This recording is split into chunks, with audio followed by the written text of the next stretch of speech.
રોંજયે નો મને ન થવા દેજે,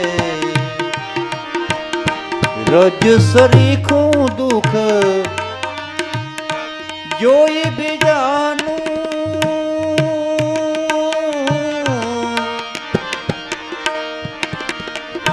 રોવાને મને આંસુ દેજે, હે જગ જનની માં, હે જગદંબા, હે જગ જનની માં, હે જગદંબા.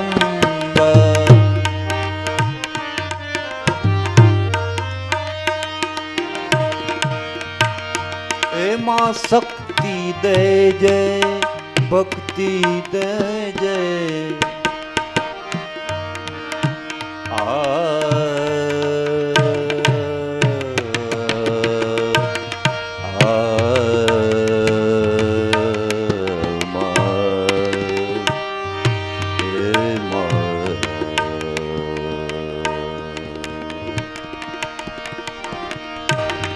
શક્તિ દેજે માં, ભક્તિ દેજે,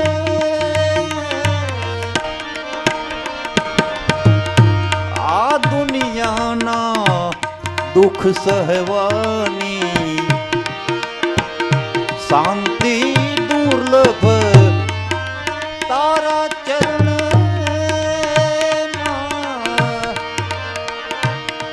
માં, તું મને હવે ખોડે લેજે, માં તું મને હવે ખોડે લેજે, હે જગ જનની માં, હે જગદંબા, હે જગ જનની માં, હે જગદંબા, હે જગ જનની માં, હે જગદંબા, હે જગ જનની માં, હે જગદંબા.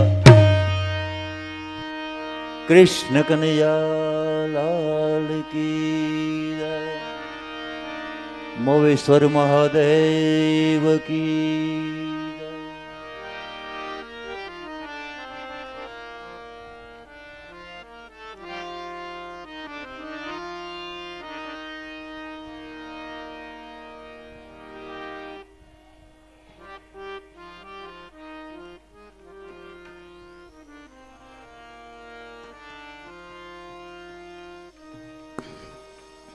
ઓમ ઓમ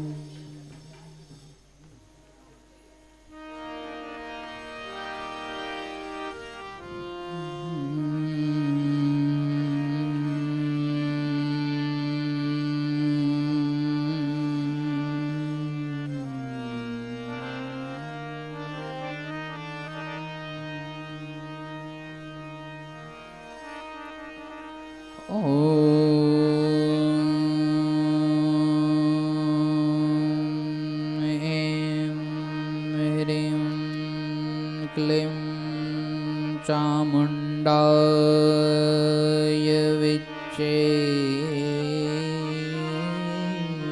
નમઃ.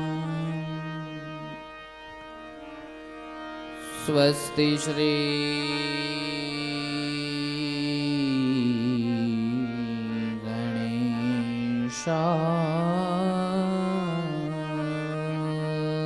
ગણેશાય નમઃ.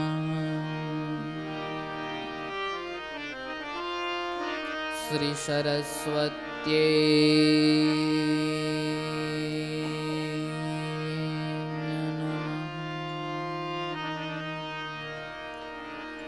શ્રી ગુરુભ્યો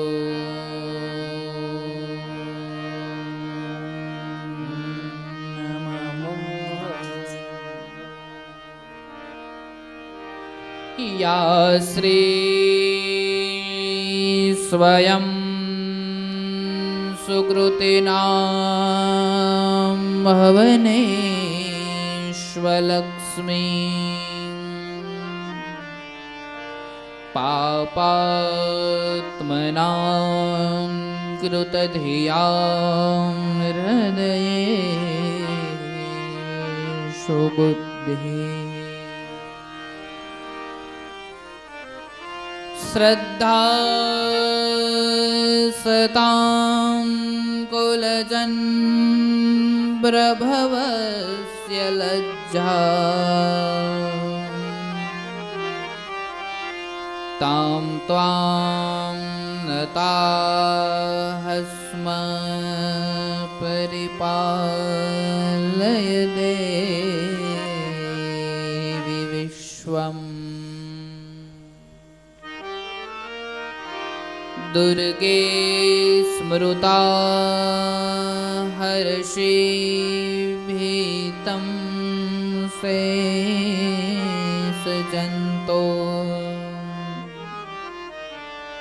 स्वस्थे स्मृता मतिमतिर्शुभां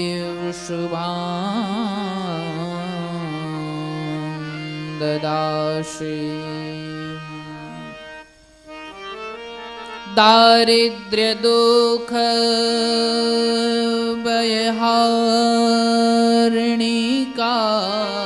नित्यम् सर्वोपकारकरणाय सदा हृदचित्ता। बोलिए श्री कुलदेवी मात की जय, मोवेश्वर महादेव की जय, मोवावारा वाछरा दादानी जय, द्वारिकाधीश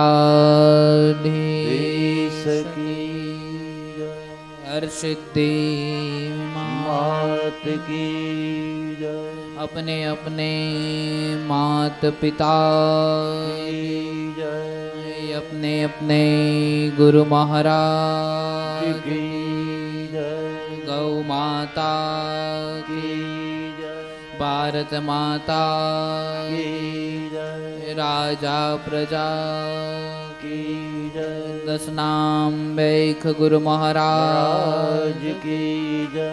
हरिओ नमः पार्वती पते हर हर महादेव।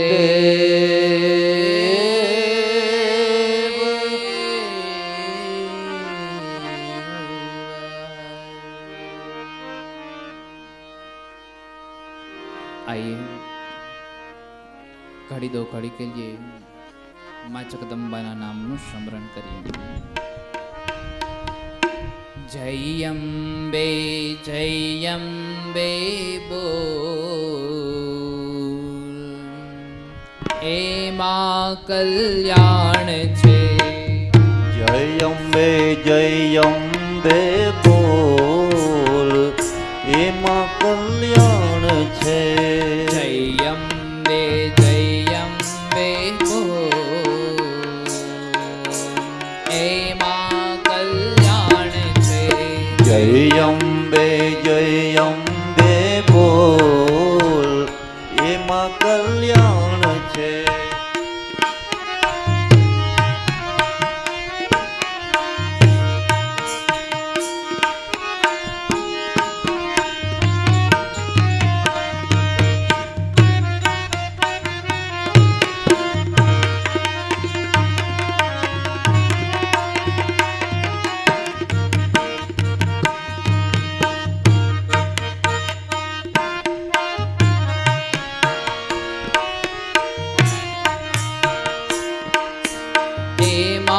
કલ્યાણ છે ને એમાં બેડો પાર છે।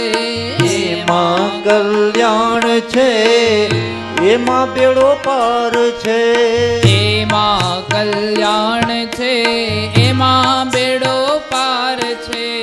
એમાં કલ્યાણ છે એમાં બેડો પાર છે। એમાં કલ્યાણ છે ને એમાં ઉદ્ધાર છે। એમાં કલ્યાણ છે એમાં ઉદ્ધાર છે। એમાં કલ્યાણ છે એમાં ઉદ્ધાર છે। એમાં કલ્યાણ છે એમાં આવો ધાર છે હર સિદ્ધિ બોલ એમાં કલ્યાણ છે. હર સિદ્ધિ બોલ એમાં કલ્યાણ છે હર સિદ્ધિ બોલ એમાં કલ્યાણ છે. હર સિદ્ધિ બોલ એમાં કલ્યાણ છે. જય અંબે બોલ એમાં કલ્યાણ છે. જય અંબે બોલ એમાં કલ્યાણ છે. જય અંબે બોલ એમાં કલ્યાણ છે. જય અંબે બોલ એમાં કલ્યાણ છે.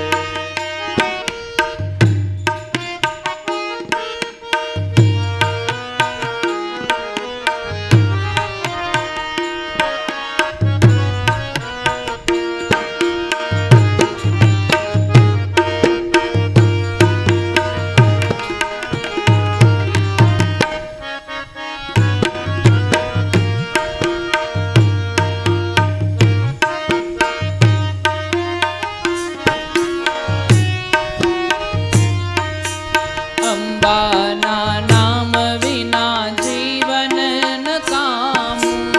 અંબાના નામ વિના જીવન નકામું. અંબાના નામ વિના જીવન નકામું. અંબાના નામ વિના જીવન નકામું. દુઃખ સર્વ જાય છે ને સુખ આવે સામું. દુઃખ સર્વે જાય છે સુખ આવે સામું. દુઃખ સર્વ જાય છે ને સુખ આવે સામું. દુઃખ સર્વે જાય છે સુખ આવે સામું. વિવેક વિચાર કરી બોલ એમાં કલ્યાણ છે. વિવેક વિચાર કરી બોલ એમાં કલ્યાણ છે.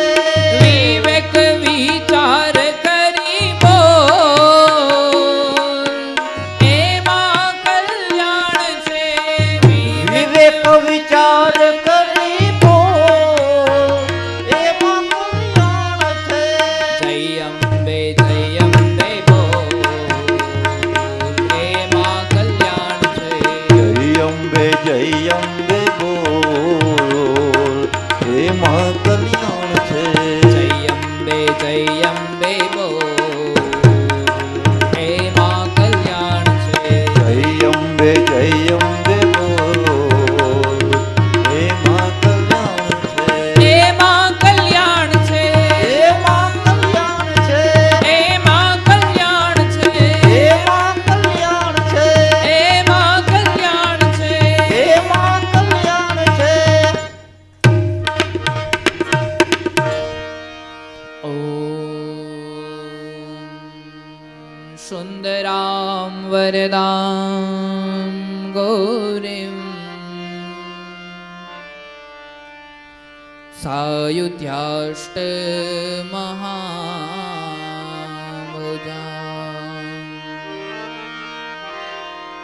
આર્દ્ર ચિતા નમોસ્તુત્વા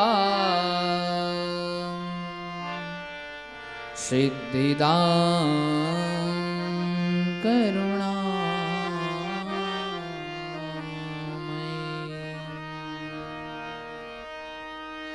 બોલીએ શ્રી મોવેશ્વર મહાદેવ મહાદેવ કી જય. હરિ ઓમ નમઃ પાર્વતી પતે હર હર મહાદેવ.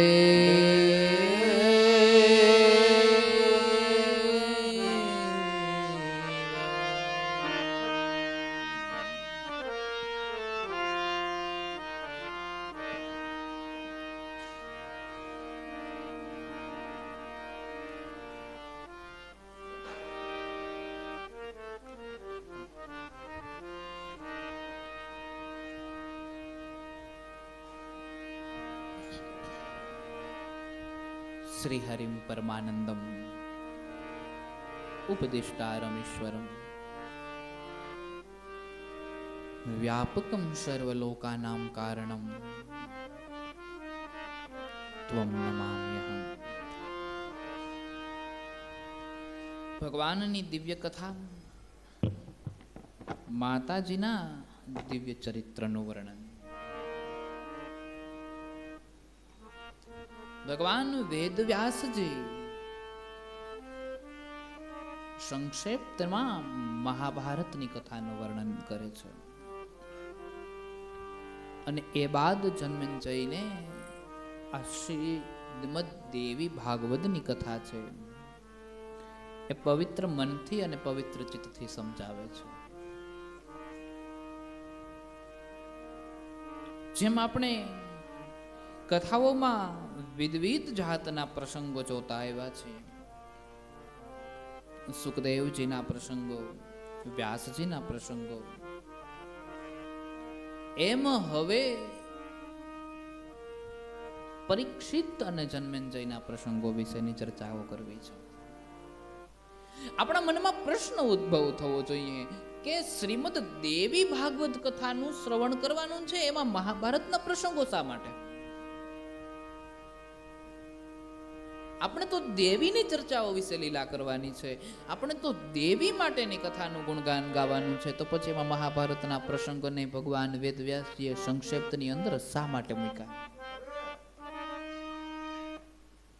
એવો પ્રશ્ન ઉદ્ભવ થવો જોઈએ. ભગવાન બહુ યાદ રાખવા જેવી વાત, જન્મેજય પ્રશ્ન પૂછવામાં આવે અને એને ભગવાન વેદવ્યાસજી આ કથા સંભળાવે છે. જે વ્યક્તિ પ્રશ્ન પૂછનાર છે એ વ્યક્તિ કોણ છે એની જ જો આપણને ખબર ન હોય તો આગળના શાસ્ત્ર સુધી આપણે કેમ પહોંચી શકીએ ભગવાન? એટલે સર્વપ્રથમ વેદવ્યાસ કોણ છે એને સમજવા જરૂરી છે. વેદવ્યાસના પુત્ર પરીક્ષિત કોણ છે એને સમજવા જરૂરી છે. વેદવ્યાસના પિતા પરાશર કોણ છે એને સમજવા જરૂરી છે. અને એક બાજુ અહીંયા જે શ્રોતાઓની પેઢીઓ છે, અભિમન્યુના પુત્ર અને એના પુત્ર જન્મેજય, એ કોણ છે એને સમજવા જરૂરી છે. અભિમન્યુથી પરીક્ષિત ઉત્પન્ન થયા છે અને પરીક્ષિતથી જન્મેજય ઉત્પન્ન થયા છે. આજ વેદવ્યાસ અને જન્મેજય આ બંનેની વચ્ચે પવિત્ર ભાવથી શ્રીમદ દેવી ભાગવતની કથાનું જ્યાં રસપાન થઈ રહ્યું છે, તો જન્મેજય કોણ છે એને સમજવા જરૂરી છે અને વેદવ્યાસજી કોણ છે એને પણ સમજવા જરૂરી છે. જ્યાં સુધી વ્યાસ કોણ છે એ પ્રત્યેની આપણને ખબર ન પડે ત્યાં સુધી આપણને એના પ્રત્યે રસ ન જાગે. એક વિદ્યાર્થી છે એ શિક્ષણ મેળવવા માટે સ્કૂલની અંદર જાય છે અને જે વિષયના શિક્ષક એમને વધારે ગમે છે એ વિદ્યાર્થી એ વિષયમાં થોડોક વધારે હોશિયાર છે, કારણ કે એ વિદ્યાર્થી એ શિક્ષકને જાણે છે, એ વિદ્યાર્થી એ શિક્ષકને સમજે છે. અને જેના પ્રત્યે તમને વધારે લાગણી છે, તમને પ્રેમ પણ એના પ્રત્યે વધારે થઈ જશે. ઈશ્વર પ્રત્યે પણ એવું છે. તમને મહાદેવને ભજવા વધારે ગમતા હોય તો તમને મહાદેવના પ્રસંગો બહુ યાદ રહેશે. તમને કૃષ્ણને ભજવા વધારે ગમતા હોય તો તમને કૃષ્ણના પ્રસંગો બહુ યાદ રહેશે. તમને રામને ભજવા વધારે ગમતા હોય તો તમને રામની મર્યાદાઓ વિશે બહુ ખ્યાલ રહેશે. તમને દેવી વિશે સાંભળવું ગમતું હોય તો તમને દેવી પ્રત્યે લાગણી છે. કારણ કે આપણા બાજુના જ ગામમાં પોરબંદરમાં જે ભાઈ શ્રી રમેશભાઈ ઓઝા છે, કહે છે કે સેવા પ્રેમનો સહજ સ્વભાવ છે. જ્યાં પ્રેમ છે ને ત્યાં સેવા છે. આ સેવા છે એ પ્રેમનો સહજ સ્વભાવ છે. નહીતર દ્વારકા ધણીએ સુદામાના પગના કાંટા કાઢ્યા, એની જગ્યાએ દાસ દાસીઓ ઘણા હતા, આદેશ કરીને કહી શકતા હતા કે પ્રેમથી કાઢજો, એક કાંટો પણ લાગવો ન જોઈએ અને જરાય દર્દ ન થવું જોઈએ. એની જગ્યાએ પરમાત્મા સ્વયં પોતે ત્યાં બેસી જાય છે. કારણ કેવલ અને કેવલ એટલું કે એ એને પ્રેમ કરે છે.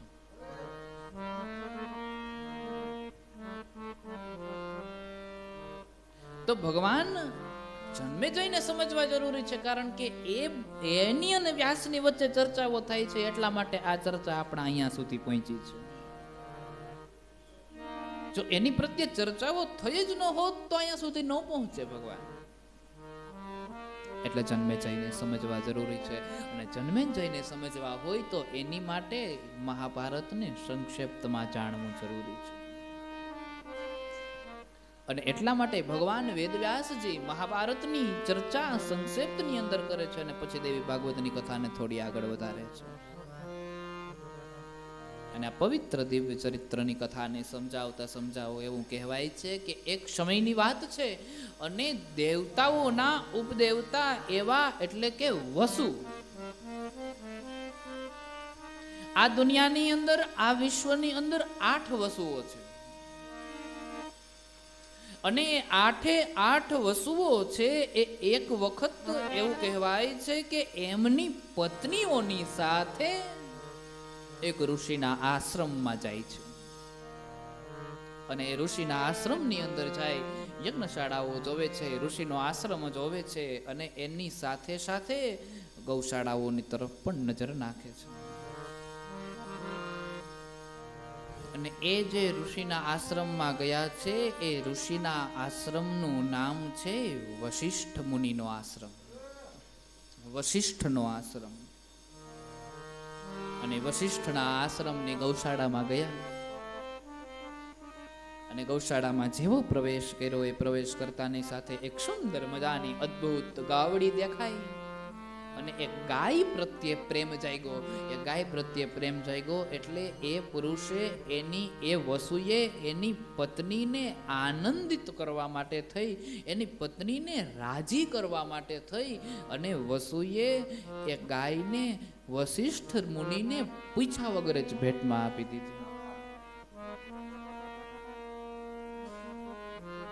આ બધી જે કથાઓ છે ને એ કથાઓને આપણે આપણા જીવનમાં ઉતારીએ ને તો જ સમજ્યા જેવું છે. બાકી આમાં કઈ બાકી તો વાર્તા જેવું લાગે. કહેવાનું તાત્પર્ય એવું છે કે આ જગતની અંદર આજે પણ ઘણા બધા એવા આશ્રમો છે કે જ્યાં મોટી મોટી ઇમારતો ચણાવાય છે, કે જ્યાં મોટા મોટા બંગલાઓ થાય છે અને એ આશ્રમોમાં કોઈને કોઈ દાતા હોય છે. અને એ દાતા એવા હોય છે કે જેને સુખ સૌભાગ્ય ને વૈભવમાં કાંઈ નથી ઘટતો, ઈશ્વરની ખૂબ કૃપા છે અને એમાંથી અમુક ભાગ ભગવાનના દરબારની અંદર કાઢે છે.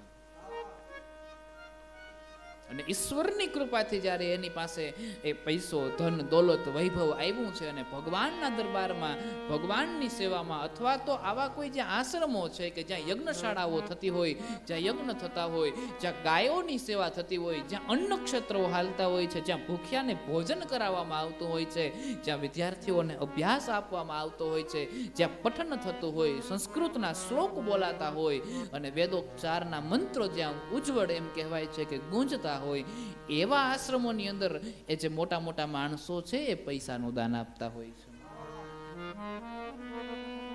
જ્યારે કથા હોલ બનાવવાનું થાય, સત્સંગ હોલ બનાવવાનું થાય તો આસપાસના લોકો છે ફાળો કરે ને પછી બનાવે. પરંતુ એ જે મોટા માણસો છે, દાન દેવાથી વિવેક નથી આવતો ભગવાન, પણ દાન દીધા પછી તમે જે આશ્રમમાં દાન દીધો છે એ આશ્રમની અંદર ક્યારેક સત્સંગ થતો હોય તો એ સત્સંગને સાંભળવા માટે પલોઠી વાળવી જરૂરી છે, આસન લગાવવું જરૂરી છે. અને તમે જો એ સત્સંગને સાંભળવા માટે આસન લગાવો છો ત્યારે તમારામાં વિવેક આવે છે. નહીતર તમારામાં સત્સંગ સિવાય વિવેક ના હોય. બિનુ વિવેક સત્સંગ, આ વિવેક સત્સંગ સિવાય ક્યાંય પ્રાપ્ત થતો નથી. સત્સંગ કરો છો પછી જ વિવેક પ્રાપ્ત. બે એકબીજાનો અરસપરસ છે ને વિવેક હોય તો જ સત્સંગમાં જવાનો મોકો મળે, નહીતર તો બીજે ક્યાંક જ જવાનો છે. અહીંથી બોલાય નહીં બહુ, ન્યા જવાના વિચારો આવે. એટલે સત્સંગ જરૂરી છે કે જે સત્સંગથી તમને વિવેક પ્રાપ્ત થાય, જે સત્સંગથી તમને આનંદ પ્રાપ્ત થાય.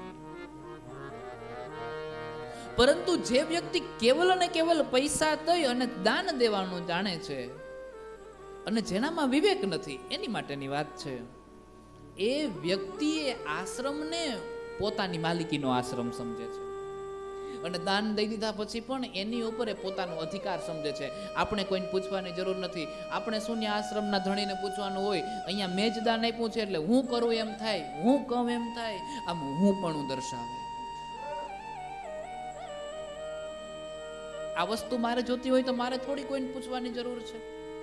હું લઈ જાઉં અને પૂછ્યા વગર લઈ જાય. પછી જ્યારે આશ્રમમાં જરૂર હોય છે ત્યારે એ ઘરધણી ગોતતો હોય છે.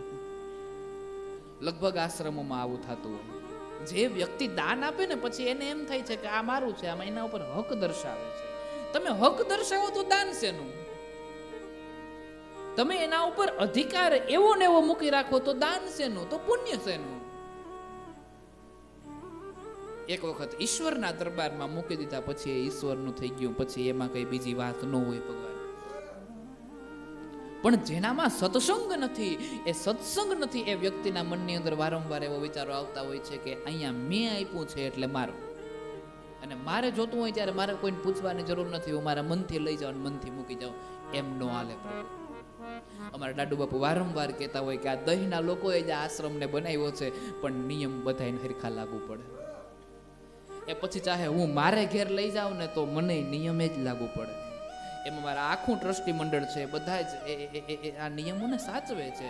જગાભાઈ છે, પરબતભાઈ છે, મને નગાભાઈ છે, દેવાનંદ બાપા છે, બધા. કાના બાપાએ તો આ આશ્રમમાં બહુ સેવા આપી છે. પણ હવે તો શું છે કે શરીર થાક્યું એટલે મને કે બાપુ હું આવી નથી શકતો, નહીંતર અહીંયા અમે બહુ સેવા આપી છે. આ જીવ છે એમાં ચોઈટો છે. આનંદ એ વાતનો છે પ્રભુ, આ બધા જે વડીલો છે ને એ વડીલોના હિસાબે આ સંસ્થા શોભે છે. રોજ બપોરે સબરી જેમ રામની વાટ જોતી હોય ને એમ હું હદુ બાપુની વાટ જોઉં, કારણ કે ફૂલ લઈ આવે ને પછી અમારો શણગાર થાય. લક્ષ્મણભાઈ છે, ભીમજી ભગત છે, આ ભીમસી ભગત, આ બધા છે આ આશ્રમોને શોભાવે છે. નગાભાઈ છે, વારંવાર અમારે કાંઈ પણ કામ હોય તો આવીને ઉભા રહી જતા હોય. જગાભાઈ છે, એ પણ નાની મોટી કામમાં અહીંયા આવીને ઉભા રહી જતા હોય. પરબતભાઈ, આ બધા છે આશ્રમની શોભા છે, અને માણસોથી જ આશ્રમ શોભે. આ લોકોએ એકેય ક્યારે અહીંયા અધિકાર નથી દર્શાવ્યો. અને બધા એમ કહેતા હોય છે કે બાપુ તમારું છે, તમે કયો એમ, તમે કયો એમ. તમે આ જ સત્ય છે પ્રભુ, આ સત્સંગનો પ્રભાવ. સત્સંગ જરૂરી છે.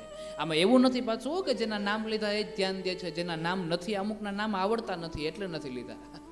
બાકી બધાય હારા માણસ જ છે. જય હો. આમાં ઘણાના નામ મને હજી આવડતા નથી એટલા માટે નથી લીધા. બાકી જેટલા અહીંયા છે એ દિલથી અહીંયા સેવા કરે છે, અને દિલથી સેવા કરે છે એટલે આ આશ્રમ શોભે છે.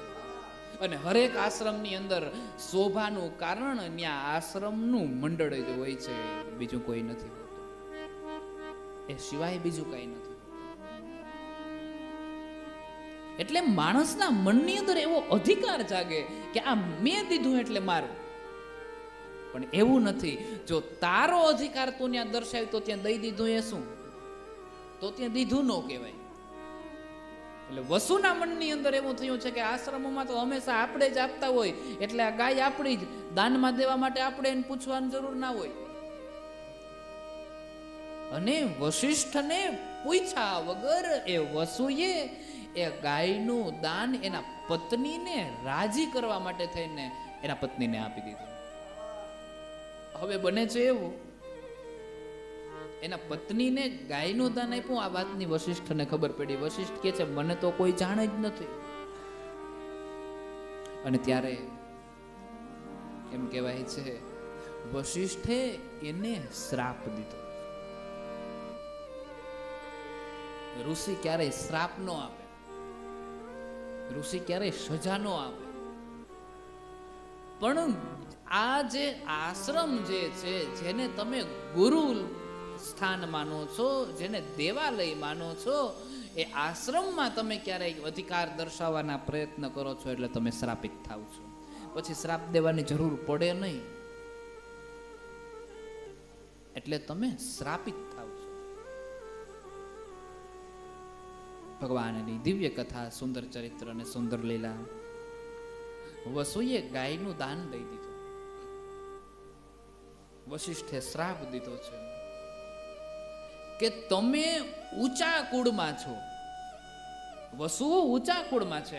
ફરી પાછો આ પ્રશ્ન આપણા જીવનની અંદર આવ્યો છે. પ્રભુ, આપણે કોઈ આશ્રમની અંદર દાન દઈ શકીએ છીએ, એનું કારણ શું છે?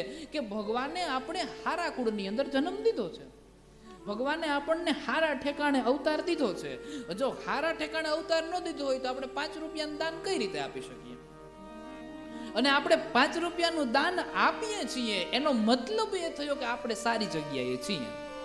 અને સારી જગ્યાએ રહીને આપણા મનની અંદર સારા વિચારો ન આવે તો સારી જગ્યાનો મતલબ શું? એટલે વશિષ્ઠએ વસુઓને એમ કીધું કે તમે ઊંચા કુળમાં જન્મા છો, ઊંચા રહ્યો છો, અને એટલા માટે તમારે મનની અંદર વિચારો પણ ઊંચા હોવા જોઈએ. પણ ઊંચા કુળમાં છો, ઊંચે રહ્યો છો, પણ તમારા વિચારો એકદમ નીચા છે. અને વિચારો એકદમ નીચા છે એટલે તમારે અહીંયા રહેવાની કાંઈ જરૂર નથી. જાઓ પૃથ્વી લોકમાં પડો. અને વસુને શ્રાપ આપ્યો અને એ બધા જ વસુઓ પૃથ્વી લોક ઉપર અવતારમાં પડે એવો શ્રાપ મળ્યો. હવે શ્રાપ મળ્યો એટલે પછી વસુઓ મનની મન મૂંઝાણ્યા કે આમાંથી મુક્તિ કઈ રીતે પ્રાપ્ત કરવી.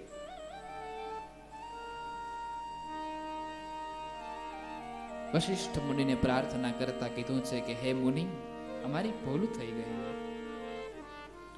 તમે અમને આમાંથી મુક્ત કરો. આવું અમારે ન કરવું જોઈએ, પરંતુ હે પ્રભુ, તમે અમને આમાંથી મુક્ત કરો. પણ સાધુ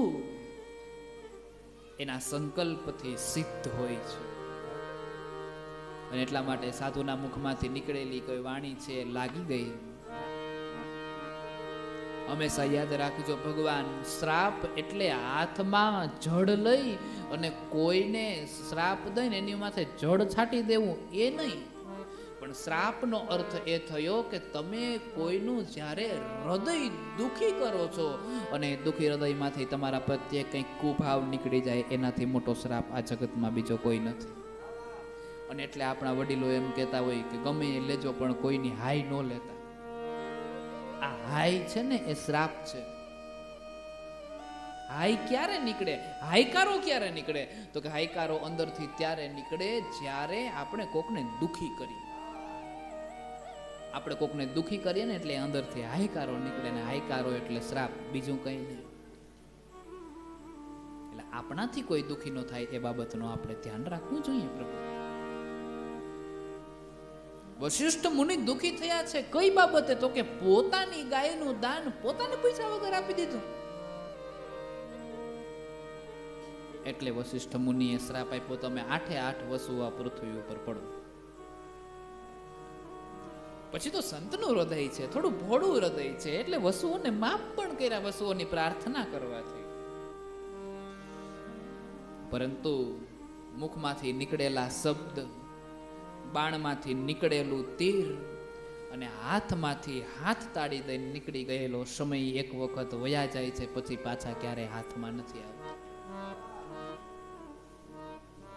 એટલે વશિષ્ઠના મુખમાંથી જે શબ્દ નીકળી ગયા હતા, વશિષ્ઠ મુનિ કે હવે પાછા તો ફરે નહીં, પરંતુ તમને આમાંથી યુક્તિ, આમાંથી માર્ગ બતાવું આમાંથી નીકળવા માટે. અને એમાંથી નીકળવાના માર્ગ બતાવ્યો છે. તમે તપસ્યા કરો ને, ગંગાને પ્રસન્ન કરો, અને ગંગાને પ્રસન્ન કરીને ગંગાજીને કહો તમારા ઉપર કૃપા કરે, તો ગંગા જેવો મુક્તિનો માર્ગ બીજો આ જગતમાં એ કઈ નથી. ભગવાન ગંગાજીને પ્રસન્ન કર્યા છે. પ્રસન્ન કરી અને કીધું છે વસુઓએ કે આ જગતની અંદર જો સામાન્ય સ્ત્રી અમને જન્મ આપશે તો એ સામાન્ય સ્ત્રીથી અમે જન્મ મરણના ફેરાઓમાંથી ક્યારેય મુક્તિ પ્રદાન નહીં કરી શકીએ, અને કદાચ મુક્તિ પ્રદાન કરીએ તો પણ પૃથ્વી ઉપર ભટકવાનું તો રહ્યું ને. તમે અમને એવો કોઈ માર્ગ બતાવો કે અમને જન્મતાની સાથે તુરંત જ મુક્તિ મળી જાય. અને ત્યારે વશિષ્ઠ મુનિએ કીધું છે, ગંગાના પેટે તમે અવતારને ધારણ કરશો અને ગંગા અવતારને ધારણ કરીને એની બુદ્ધિ દ્વારા તમને મુક્તિ આપશે. પણ જે 8મો વસુ જે છે કે જેને ગાયનું દાન આપી દીધું એને મુક્તિ નહીં મળે, એને તો પૃથ્વી ઉપર રહેવું જ પડશે.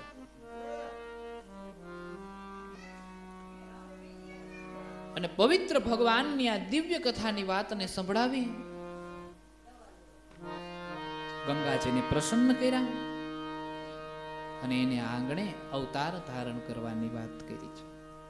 ગંગાજી રાજી થયા, આશીર્વાદ દીધા છે. અને એક વખતની વાત છે, હસ્તિનાપુરના મહારાજ પ્રતિના પુત્ર શાંતનુ છે. એ શાંતનુ છે. પ્રતિકને કોઈએ કીધું હતું કે તારો પુત્ર શાંતનુ જ્યારે ગંગાના કિનારા ઉપર ભ્રમણ કરતો હશે ત્યારે ગંગાના કિનારા ઉપર ભ્રમણ કરતા કરતા તારા પુત્રને એક અલૌકિક સ્ત્રી દેખાશે, જે સ્ત્રી સામાન્ય સ્ત્રી નહીં હોય, જે સ્ત્રીનો સ્વભાવ પણ સામાન્ય નહીં હોય. અને એટલું જ નહીં, એ સ્ત્રીને જોતા જ ખબર પડી જશે કે આ જે સ્ત્રી છે એ સ્ત્રી આ લોકની નહીં, દેવલોકની છે. તારા પુત્રને કહેજે, શાંતનુને કહેજે કે એની સાથે વિવાહનો પ્રસ્તાવ મૂકે અને વિવાહનો પ્રસ્તાવ મૂકતા એમની જે કાંઈ પણ શરત હોય એ શરતને શ્રવણ કરી લે, સાંભળી લે અને શરતનું શ્રવણ કરી અને શરતને માન્ય ગણીને પછી એની સાથે વિવાહ કરી લે. કથા તો બહુ પ્રસિદ્ધ છે, આપણે સૌ જાણીએ છીએ કે ગંગાજીએ શાંતનુની સામે એવી શરત મૂકી કે હું તમારી સાથે વિવાહ કરું પણ ક્યારેય મને કોઈ દી કંઈ પૂછવું નહીં, અને પૂછશો એ જ સમયે હું તમને એ પ્રશ્નનો જવાબ આપીને ત્યાંથી નીકળી જઈશ. અને હરેક સ્ત્રીનો સ્વભાવ આવો હોય કે ઘરમાં મને કોઈ પૂછે નહીં, મને જેમ કરવું હોય એમ કરવાથી.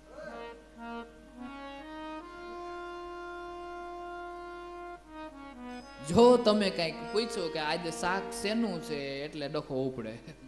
એક ભાઈ એક દી અંધારામાં હાજે ફરિયામાં ગયા ના, અગાસી ઉપર નજર કરી, અગાસી ઉપર લેમ્પ બરતો હતો અને મોટેથી અવાજ નાખ્યો, આ લેમ્પ કોને ચાલુ કર્યો? હતા રહોડામાંથી અવાજ આવ્યો, મેં કર્યો. એ કે કરવો જોઈએ, લેમ્પ જ ચાલુ કરાય, એમાં ના આવે. કારણ કે પૂછવાની મનાઈ હોય. ઓલો ભીખુદાનભાઈ એક સુંદર મજાનો જોક્સ કરે ને, એક ભાઈ છે ને એનું ઘરમાં કોઈ દી કઈ હાલે નહીં, અને એમાં એક દી ગામને છાપે બેઠો હતો ને એના હૃદયથી કોણ જાણે હું ઉભરો આવ્યો ને એક મહેમાનને જોઈ ગયા, મહેમાનને એવું કીધું કે હાલો હાલો આજ તો મારે ઘેર જમવા હાલો, મારે ઘેર જમવા આવેલો. અને એનું કારું મોઢું તે મહેમાને વળી હા પાડી કે હાલો. પછી હા પાડી દીધા પછી યાદ આવ્યું કે ઘરેથી માણસ એવું ભીટકું છે, અને ઘરે જઈને રહોડામાં જઈને ત્યાં કીધું ને કે એક મહેમાન આવ્યા છે ને એને જમાડવાના છે. એટલે ઓલા ઘરવાળી રસોડામાં ઊભી ઊભી શું કે ખબર, હવે ભૂલી જવાનું, હવે આ ઘરમાં આજથી મહેમાન નહીં, હવે એ પૂરું થયું, હવે આજ પછી આ ઘરમાં મહેમાન તો નહીં નહીં નહીં. આમ જ્યાં કીધું ને તો ઓલો કરવા માંડ્યો, બેચારો, અરે તારે ગાયન પીપરો, તું કે એમ કરો, તને પૈગે લાગુ નામ ને તે. એટલે ઘરવાળી એક શરત મૂકી, એ કે મહેમાનને જમાડું પણ એક શરત, હું જે મૂકું ને એ ખાઈ લેવાનું, પછી માગવાનું નહીં કે ઓયલું દ્યો ને ઓયલું દ્યો ને ઓયલું દ્યો. એ કે ભલે કાંઈ વાંધો નહીં. અને એ કે મારો એ ફર્યોથી હું માગું, એક તો માંડ માંડ માયની, અને એમાં હું તારી પાસે માગું. એ તો હસ્તમેળાપમાં જેથી આ હાથ મંડાણા ને તેથી જ ખબર પડી ગઈ હતી આ ગાડી ઊંધે પાટે જ જવાની છે.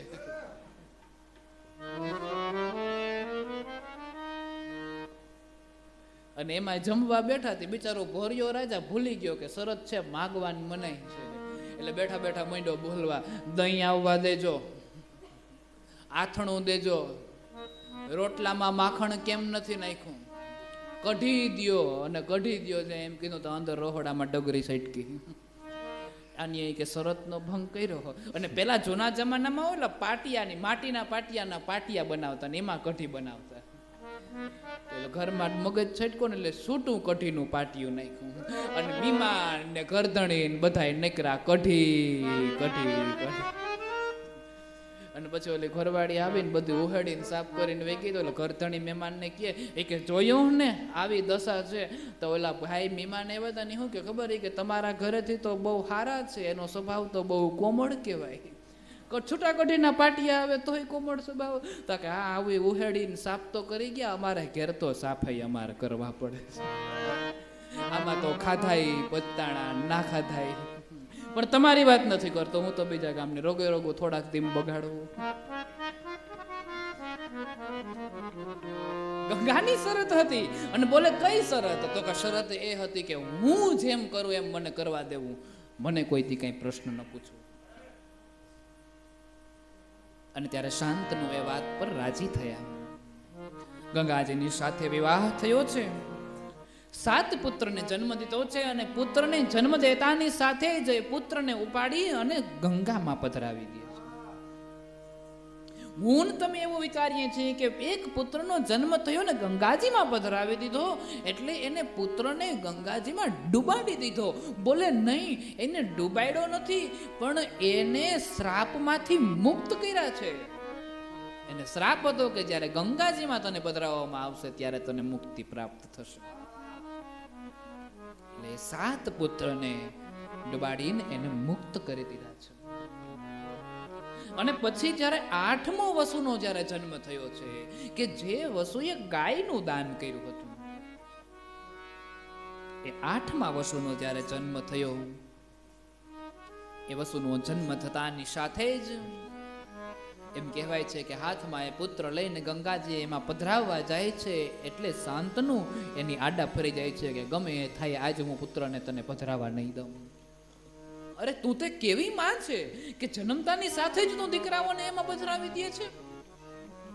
અને ત્યારે શાંતનુએ કીધું છે હું તને પધરાવા નહીં દઉં. અને ત્યારે ગંગાજીએ કીધું કે આજ તમે શરતનો ભંગ કર્યો, લ્યો આ પુત્ર અને હું તો આ હાલી. પુત્રને દીધો છે અને પછી ગંગાજી ત્યાંથી હાલી નીકળ્યા છે. એ જે પુત્ર છે એ એમ કહેવાય છે કે શાંતનુને આંગણે શાંતનુને ઘેર મોટો થવા લાગ્યો છે. ગંગાની મહાન મહાન કથાઓ છે. ગંગામાં પુત્રને પધરાવી દઈએ તો ગંગાજીની અંદર એ ક્યારેય નાશ નથી પામતો, ડૂબી નથી જતો, પણ ગંગાની અંદર મુક્તિને પ્રાપ્ત કરી લે છે. ગંગાની સુંદર સુંદર મુક્તિઓની કથા છે. એક ગંગાજીની કથા એવી છે કે એક વખત ગરુડ સર્પને મોઢામાં દબોચી અને પછી ગંગાજીની ઉપરથી નીકળતો હતો. ગરુડ છે એના મુખમાંથી સર્પ નીકળવાના પ્રયત્ન કરતો હતો, પરંતુ સર્પ નીકળી નતો શકતો અને સર્પ છે ગરુડના મુખમાંથી બચી નીકળી અને ગંગામાં પડ્યો છે અને ગંગામાં મૃત્યુ પામ્યો છે. એ ગંગાના મૃત્યુ પામતાની સાથે જ ચતુર્ભુજવાળા નારાયણના રૂપને ધારણ કર્યું અને એ જ જે સર્પ છે ગરુડ ઉપર સવાર થઈને વિષ્ણુ લોકમાં ગયો છે. ગંગાની આ સુંદર કથા છે. પવિત્ર ગંગા છે. ગંગા કોઈ સામાન્ય નદી નથી. અને એટલે ગંગાજી એ છે એમ કહેવાય છે કે શાંતનુને એ પુત્ર સોંપીને પછી પાછા હાલ્યા ગયા છે. આઈએ ગંગાની વાત આવી છે એટલે 2 મિનિટ માટે ગંગાને યાદ કરી લઈએ. મૈયા ઓ ગંગા મૈયા, મૈયા ઓ ગંગા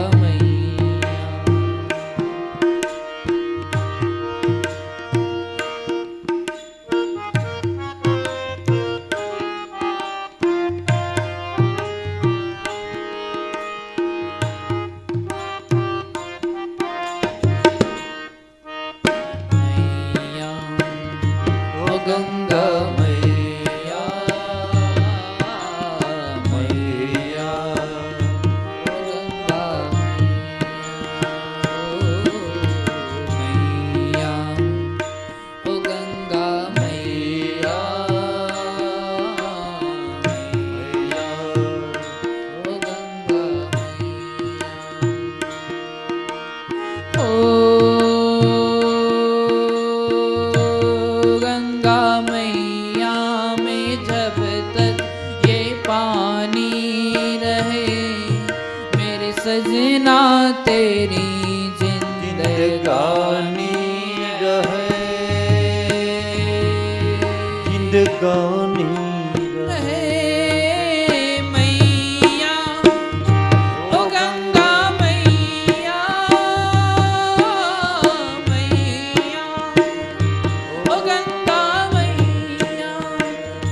નદી છે એ કોઈ સામાન્ય નદી નથી. ગંગાજી એ પવિત્ર છે. ગંગાજી એ મુક્તિની નગરી છે. હરિદ્વારમાં વહેતી જે ગંગા છે એ ગંગા પવિત્ર છે બાપ. કાશીમાંય ગંગા જાય છે ને હરિદ્વારમાંય ગંગા જાય છે, પણ હરિદ્વારની ગંગામાં અને કાશીની ગંગામાં બહુ ફરક છે. જય હો. હરિદ્વારની જે ગંગા છે એ ખડખડ ખડખડ ખડખડ કરતી વહેતી વહેતી જાય છે, અને કાશીમાં જે ગંગા છે એ ગંગાનો પ્રવાહ એકદમ શાંત પ્રભાવથી જાય છે.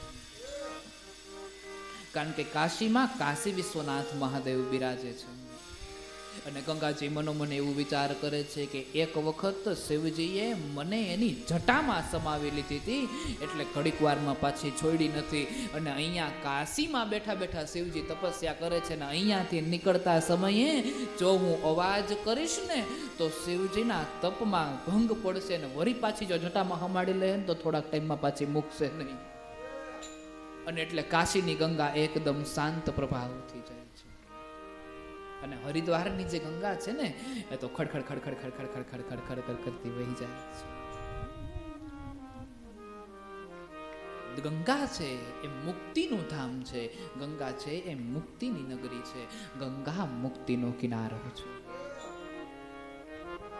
નર્મદાનો કિનારો એ તપસ્યાનો કિનારો છે. નર્મદાનો કિનારો એ દાનનો કિનારો છે. નર્મદાનો કિનારો એ કર્મનો કિનારો છે. પણ ગંગા છે એ તો મુક્તિનો કિનારો છે.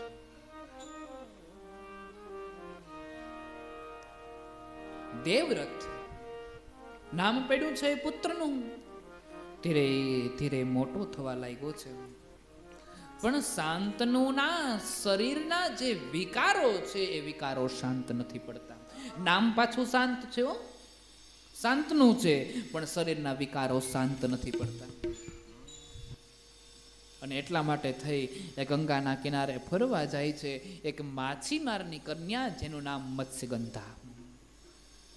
એ મત્સ્યગંધામાંથી યોજન ગંધા એવું નામ પડ્યું છે.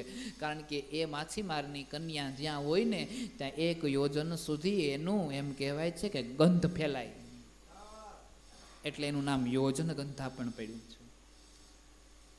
અને માછીમારની જે કન્યા છે મત્સ્યગંધા, એની સાથે વિવાહ કરવા માટે થઈ અને શાંતનુ રાજી થયા છે. કારણ કે શાંતનુનું શરીર શાંત નથી. એ શરીરની અંદર ખૂબ વિકારો છે. એ શરીરની અંદર ખૂબ વિકારો છે.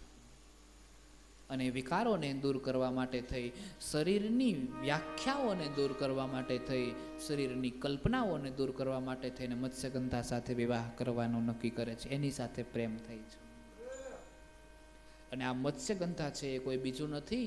મત્સ્યગંધા એ વેદ વ્યાસજીની માતા છે કે જેનું નામ સત્યવતી છે.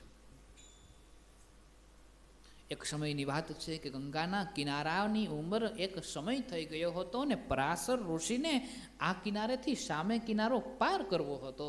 એ સમયે એકેય હોડીના નાવક જે હતા એ ગંગાના આ કાંઠેથી સામે કાંઠે લઈ જાય એવા નહોતા. એ સમયે મત્સ્યગંધાના એક પિતા જે છે એ પિતાજી પરાશરને સામે કાંઠે મોકલવા માટે મત્સ્યગંધાને કહે છે કે તું ઋષિને સામે કાંઠે મોકલી દે. અને ત્યારે મત્સ્યગંધા એને સામે કાંઠે મોકલે છે. મત્સ્યગંધાને જોતા પરાશર ઋષિના મનની અંદર એક ભાવ ઉત્પન્ન થયો. વાણી દ્વારા વર્ણન ન થાય, પણ એ ભાવ ઉત્પન્ન થતા પરાશરના મનમાં એવું થયું કે અમારાથી એક પુત્ર ઉત્પન્ન થાય એ સમાજનું કલ્યાણ કરી. તમે જે જમીનમાં બી વાવો છો એ બી પણ ઉત્તમ હોવું જરૂરી છે અને જમીન પણ ઉત્તમ હોવી જરૂરી છે. જો બી અને જમીન બેમાંથી એક વસ્તુ ખરાબ હોય તો વસ્તુ ઉગે ખરા, પણ એનું કોઈ એટલું બધું વર્ચસ્વ ન હોય.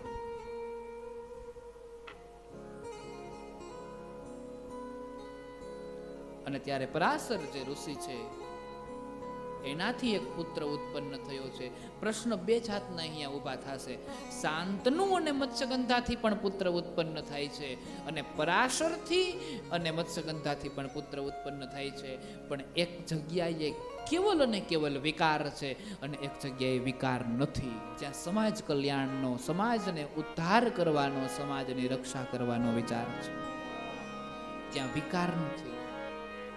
પરાશર ઋષિને શરીરની સાંત્વના માટે પુત્ર નથી જોતો, પરાશર ઋષિને સમાજના કલ્યાણ માટે પુત્ર જોઈએ છે.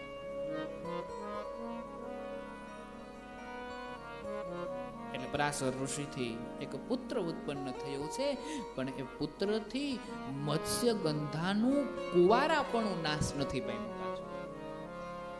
કારણ કે જે કીધું એ પ્રમાણે એનાથી જે પુત્ર થશે, એ પુત્ર છે, એ પુત્ર સમાજનું કલ્યાણ કરનાર થશે. એટલે વેદ વ્યાસજી, જેને 18 પુરાણો લખ્યા છે, વેદોના વિસ્તાર કર્યા છે, અને વેદનો વિસ્તાર કર્યો એટલે ભગવાન વેદ વ્યાસજી. અને એ વેદ વ્યાસજીની હમણાં જન્મ જયંતિ આવશે. અષાઢ મહિનાની પૂનમ એટલે વેદ વ્યાસજીની જન્મ જયંતિ, જન્મ દિવસ. અષાઢ મહિનાની પૂનમના દિવસે ભગવાન વેદ વ્યાસનો જન્મ થયો છે, અને એટલા માટે એને આપણે ગુરુ પૂર્ણિમા તરીકે ઉજવીએ છીએ. ગુરુ પૂર્ણિમા એટલા માટે ઉજવીએ છીએ કારણ કે હું ને તમે, આપણે જે કોઈ પણ શાસ્ત્રને ખાઈએ છીએ, જે કોઈ પણ શાસ્ત્રને સાંભળીએ છીએ, એ ભગવાન વેદ વ્યાસનું એઠું ખાઈએ છીએ. એટલે ભગવાન વેદ વ્યાસ છે જગતના ગુરુ છે, એને જગત ગુરુ કહેવાય.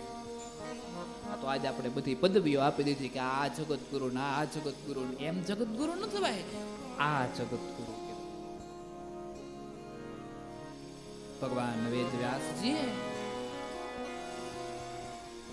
જગતને રક્ષા કરવા માટે થઈ, જગતને જ્ઞાન આપવા માટે થઈ, જગતને સમજાવવા માટે થઈ, જગતના કલ્યાણ માટે થઈ, અને સુંદર મનોભાવથી એમ કહેવાય છે કે શાસ્ત્રનું સમાજને સંદેશ દીધા છે. ભગવાન વેદ વ્યાસજી ઉત્પન્ન થયા છે પરાશર અને મત્સ્યગંધાથી, પણ એમાંથી મત્સ્યગંધાનું કુંવારાપણું નાશ નથી પામ્યું, કારણ કે ભાવ પવિત્ર હતો. એ મત્સ્યગંધા સાથે શાંતનુનો જીવ ચોંટ્યો. શાંતનુનું નામ શાંતનુ છે, પણ શરીરની વાસનાઓ શાંત નથી. ઘણી વખત માણસના ગુણ માણસના નામ જેવા ના હોય, અને પછી આપણે એને કહેતા હોય કે ત્યાં તો તારું નામે લેજો.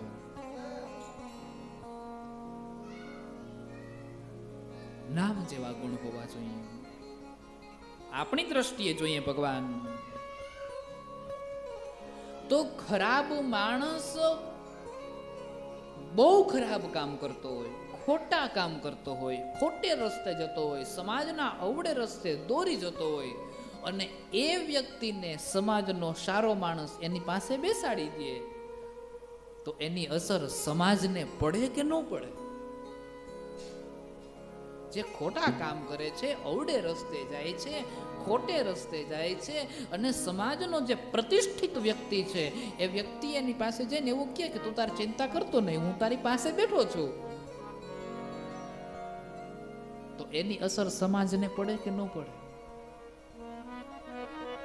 હાથી ઉપર કૂતરો બેઠો છે, અને એ કૂતરો હાથી ઉપર બેસીને નગરના રાજા ઉપર ભસે છે, તો વાક હાથીનો કે કૂતરાનો? વાક હાથીનો કે જેને એને ઉપર બેસવા દીધું. એ ઉપર બેઠો છે એટલે રાજા ઉપર ભસે છે, કારણ કે રાજા ત્યાં સુધી પહોંચી નથી શકવા. એમાં સમાજના પ્રતિષ્ઠિત વ્યક્તિઓનો વાક છે કે જે ખરાબ માણસોને ટેકો દે છે, તું તાર કર, હું બેઠો પાછળ. પ્રતિષ્ઠિત વ્યક્તિઓએ ખૂબ ધ્યાન રાખવું જોઈએ કે કોને ટેકો દેવો ને કોને નહીં. પ્રતિષ્ઠિત વ્યક્તિઓએ બહુ ખ્યાલ રાખવો જોઈએ કે કોને સાથ દેવો ને કોને નહીં. અને સારા માણસો પાસે બેસે એટલે ખરાબ હોય તો પણ જગત પછી સારો જ કહેવાનો છે. પછી તો દુનિયા એક વખત એવોય વિચાર કરે કદાચ કે એ બધું કરતો હતો, દારૂ પીતો હતો, જુગાર રમતો હતો, ખોટા લક્ષણો હતા, વ્યભિચાર હતો, બધી જ વસ્તુઓ હતી, પણ પેલા હતી. હવે તો સાધુ સંતો પાસે બેસે છે એટલે અટાણે કદાચ ન પણ હોય, પણ હોય તો કોને ખબર છે. એટલે પ્રતિષ્ઠિત વ્યક્તિઓએ આ બાબતનું બહુ ધ્યાન રાખવું જોઈએ કે શું કરવું ને શું નહીં, કોને પાસે બેસાડવું અને કોને નહીં. કારણ કે પ્રતિષ્ઠા પ્રાપ્ત કર્યા પછી એની જવાબદારીઓ વધી જાય છે ભગવાન. એટલે જેને તેને સાથ ન અપાય, જેને તેને પાસે ન બેસાડાય, કોની પાસે બેસવું એ પણ આપણામાં સમજ હોવી જરૂરી છે. એક વિદ્વાન છે જે મૂર્ખાઓના ટોળાની અંદર જઈને બેસે છે, અને એક મૂર્ખ છે જે વિદ્વાનોના ટોળાની અંદર જઈને બેઠો છે. બોલો, વિદ્વાન મૂર્ખા ભેગો બેઠો એટલે એની ગણતરી મૂર્ખામ થાય, અને આ મૂર્ખ વિદ્વાન ભેગો બેઠો છે એટલે મૂર્ખ હોવા છતાં પણ વિદ્વાન ગણાય. કારણ કે એની બેઠક એની સાથે છે, અને તમારી બેઠક હર હંમેશ સત્સંગી માણસની સાથે હોય ને, એટલે તમારામાં પણ ધીમે ધીમે ધીમે ધીમે ધીમે ધીમે એ સત્સંગ પ્રવેશ કરી જાય એની તમને ખબર ન રહે.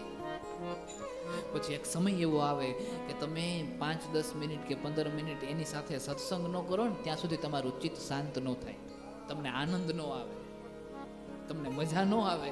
પછી તમે એમ કયા કરો કે લેને થોડીક વાર સાંભળી લઈએ, થોડીક વાર સાંભળી લઈએ, થોડીક વાર સાંભળી લઈએ. કારણ કે તમારો સ્વભાવ છે એ એવો થઈ ગયો છે.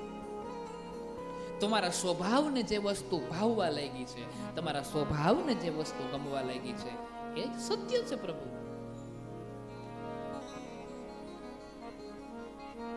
શાંતનુના શરીરના વિકારો શાંત નથી થયા, એટલે મત્સ્યગંધા સાથે વિવાહ કરે છે કેવલ અને કેવલ શરીરના વિકારોને શાંત કરવા માટે.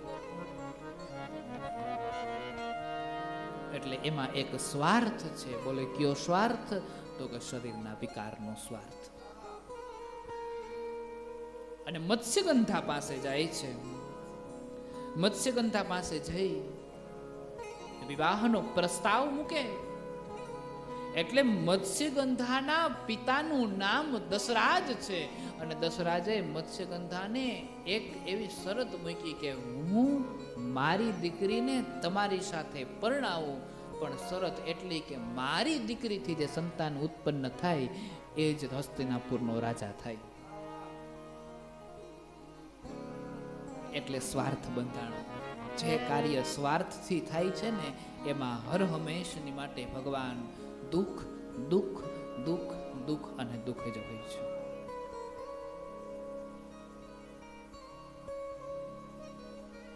પણ આ વાતને સાંભળી છે શાંતનું એક શબ્દ બોલતા નથી, શાંત મન કરી ત્યાંથી ચાલ્યા જાય છે. મનમાં ચિંતા થાય છે. ચિંતાને ધ્યાનમાં રાખીને શાંતનું રાજા છે હસ્તિનાપુરના મહેલની અંદર ફરી રહ્યા છે. અને હસ્તિનાપુરના મહેલની અંદર ફરતા શાંતનુનો પુત્ર જે દેવવ્રત છે, એ દેવવ્રત છે એમ કહેવાય છે કે શાંતનુના પિતાના મનનો ભાવ જાણી ગયો. અને જે દીકરો પિતાના મનનો ભાવ ન જાણે એ દીકરો છે ને, જે દીકરો એના પિતાના મનની અંદર શું ચાલે છે એ વાતને ન જાણે તો એ દીકરો છે ને. એને ખબર પડી કે પિતા કંઈક ચિંતિત છે. પિતાને જઈને પૂછ્યું છે, પણ પિતાજી મનોમન વિચાર કરે છે કે આ ઉંમરે મારે લગ્ન કરવા છે એવી વાત મારે મારા દીકરાને કેમ કે. એટલે પિતાજી કોઈ વાત કરતા નથી.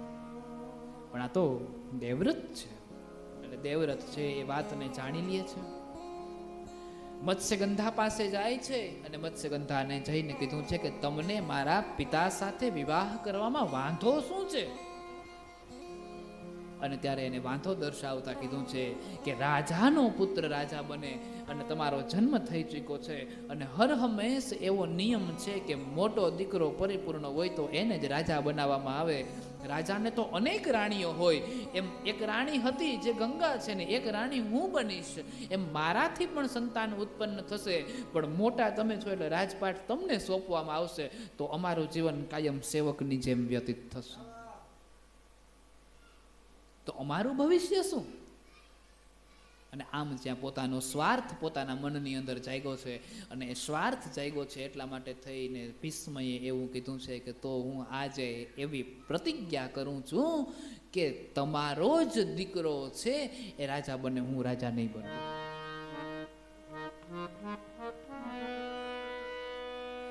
તો કે તમે પ્રતિજ્ઞા કરો છો કે તમારો દીકરો રાજા બને ને હું રાજા નહીં બનું, પણ તમારાથી સંતાન થશે તો એ કદાચ દાવો કરશે તો કે આની ઉપર અમારો અધિકાર છે, તો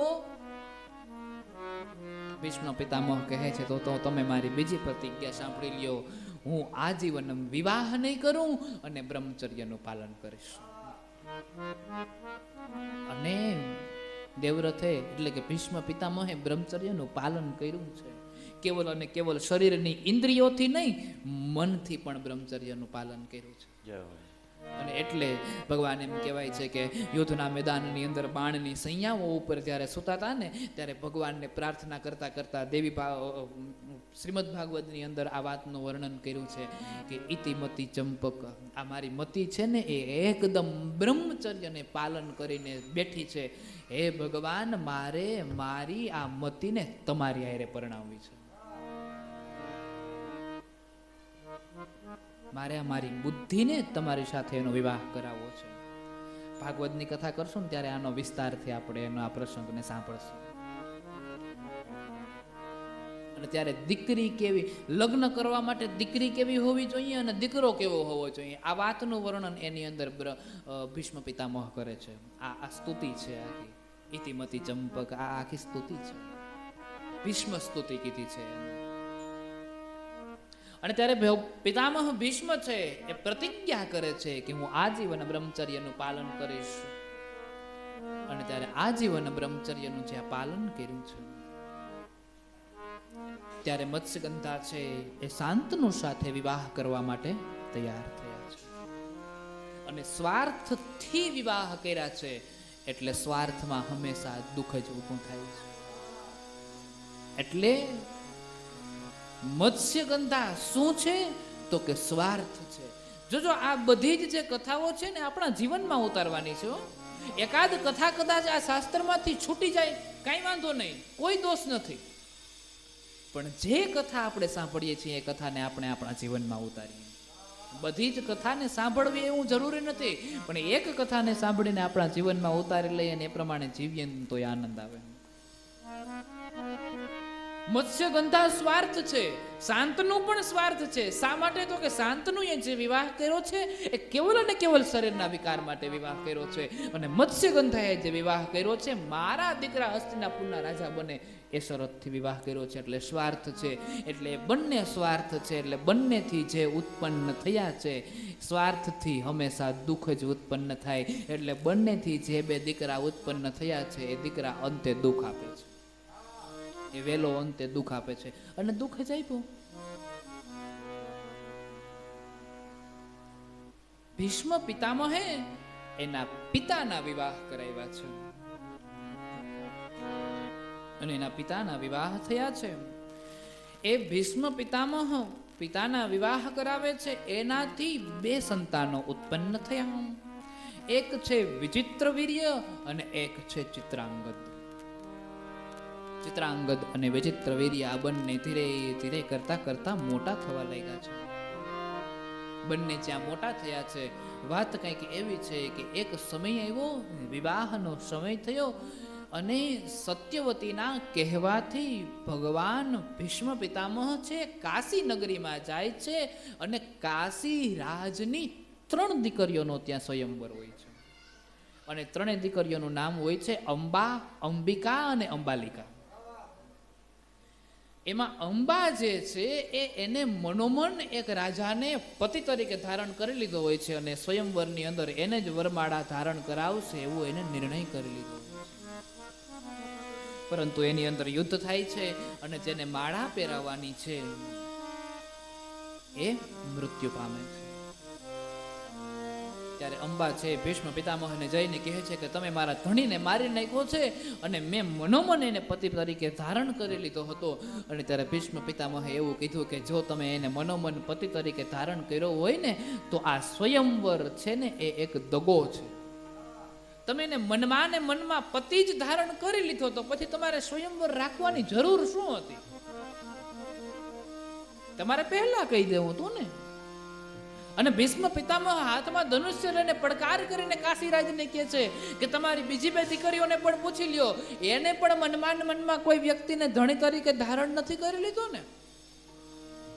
અને બંને દીકરીઓની સમક્ષ જોયું છે એટલે બંને દીકરીઓ ના પાડે છે. અને ત્યારે ભીષ્મ પિતામહ કહે છે કે તો એ બંને દીકરીઓને હું હસ્તિનાપુરના 2 યુવરાજ માટે પસંદ કરું છું અને સ્વયંવરમાં એને જીતીને લઈ જાઉં છું. જોજો ભીષ્મ પિતામહનો સંઘર્ષ કેવો છે.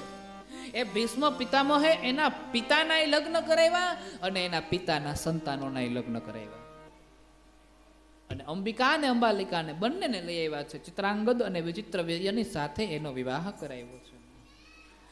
ચિત્રાંગદનું મૃત્યુ થયું છે બહુ જલ્દીથી. અને વિચિત્રવીર્ય છે એ બહુ મોટો ભોગી છે અને એટલે એના ભોગના કારણથી એને રોગ થયો છે અને રોગથી એનું મૃત્યુ થયું છે.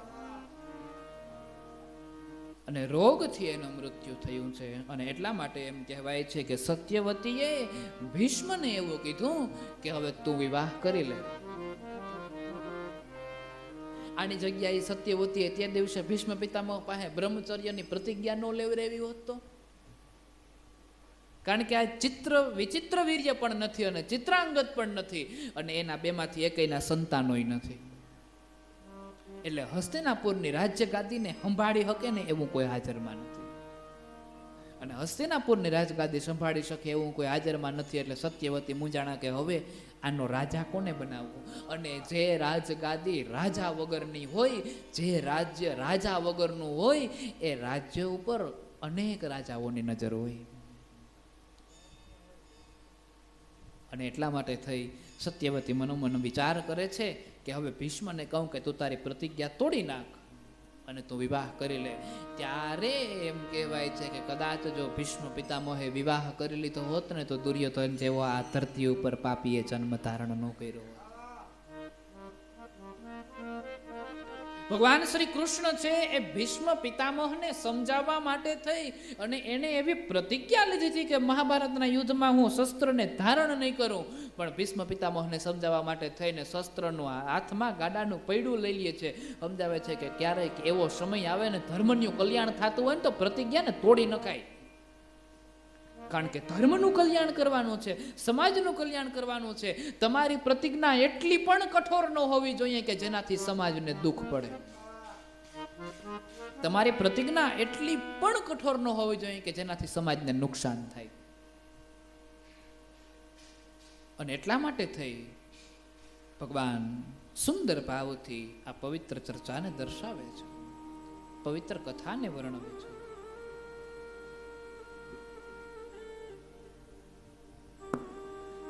પવિત્ર ચર્ચા કરી છે. અને ત્યારે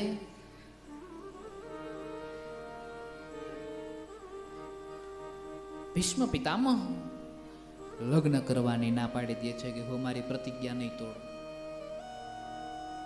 તો સત્યવતી મનોમન મૂંઝાયા છે કે હવે શું કરવું.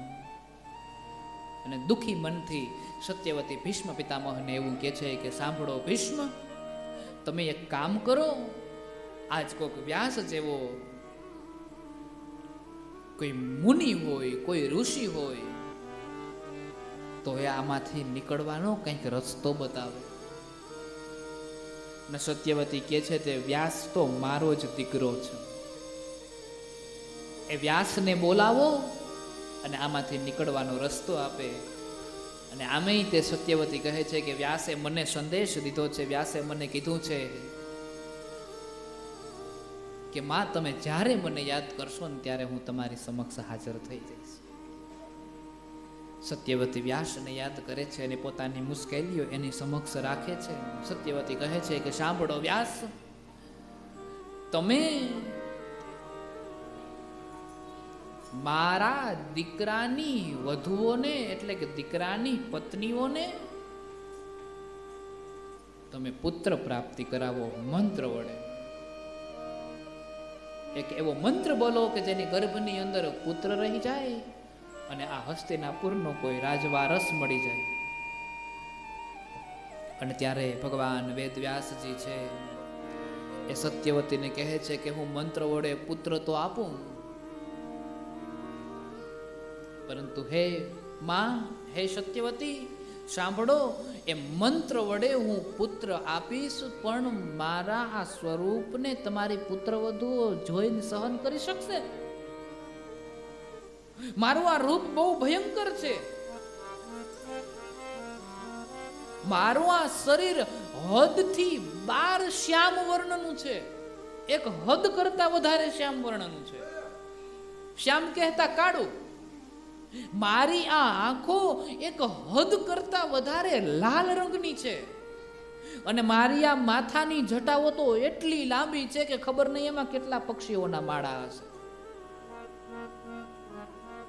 ટીવીમાં ને સિરિયલોમાં જે આપણે વેદવ્યાસને સુંદર રીતે સજાવેલા અને તૈયાર કરેલા જોઈએ ને, એવું સ્વરૂપ નથી વેદવ્યાસનું. એક હદ કરતા વધારે એનું શરીર કાળું છે, એક હદ કરતા વધારેની આંખો લાલ છે. અને આ માથાની જટા તો એટલી મોટી અને એટલી વિમુખ છે કે ખબર નહીં એ જટાની અંદર કેટલા પક્ષીઓએ માળા કર્યા છે. મારા શરીરને જોઈ શકશે? આ ભયંકર શરીરને જોઈને જો એ ડરી જશે તો એનાથી જે પુત્ર ઉત્પન્ન થશે એ રોગવાળો થશે. અને ત્યારે સત્યવતી એની પુત્રની વધુઓને સમજાવી છે અને પુત્ર વધુઓને સમજાવી છે અને પછી વ્યાસજીની સમક્ષ મોકલે છે. પણ પહેલી પુત્ર વધુ જ્યાં વ્યાસની સમક્ષ જાય છે ત્યાં એ પુત્ર વધુ છે એ થોડી ડરી જાય છે ને એના ડરથી આંખ બંધ થઈ જાય છે. અને એની આંખ બંધ થઈ એટલે વ્યાસજીએ કીધું કે આનાથી જે પુત્ર ઉત્પન્ન થશે ને એ આંધળો થશે. એટલે મુશ્કેલી તો ન્યા રહી કે આંધળો હોય એ રાજા ના હોય, એને રાજા કેમ બનાવવું? એ બાદ બીજી પુત્ર વધુને મોકલી છે અને બીજી પુત્ર વધુને મોકલી એટલે બીજી પુત્ર વધુને સમજાવવામાં આવ્યું છે કે આંખ બંધ નહીં કરવાની, આંખ બંધ કરીએ ને તો પુત્ર આંધળો થાય. પરંતુ એ પુત્ર વધુ જ્યાં વ્યાસના કક્ષની અંદર જાય છે અને વ્યાસની સમક્ષ જોવે છે તો ડરી જાય છે. આંખ તો બંધ નથી કરતી પણ મનમાં ડર બહુ બેસી જાય છે.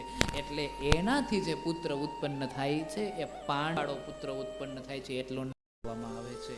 એ દાસી છે, નથી ડરી, નથી આંખ બંધ થઈ, સંપૂર્ણપણે વ્યાસના એ મંત્રનો સ્વીકાર કર્યો છે ને એનાથી પુત્ર ઉત્પન્ન થાય છે. પણ એને સત્યવતી સ્વીકાર નથી કરતી કે એ તો દાસીનો દીકરો છે. એમ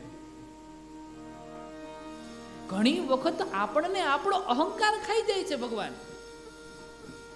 નહીતર દાસીનો દીકરો એમ ન કીધું હોય ને પોતાની દીકરીનો દીકરો છે એમ કીધું, દીકરાનો દીકરો છે એમ કીધું હોત તો. કારણ કે વ્યાસે સત્યવતીનો દીકરો ને, એવું વિચાર્યું હોત તો. પણ આ તો દાસીનો દીકરો છે, એને રાજા ન બનવા દો.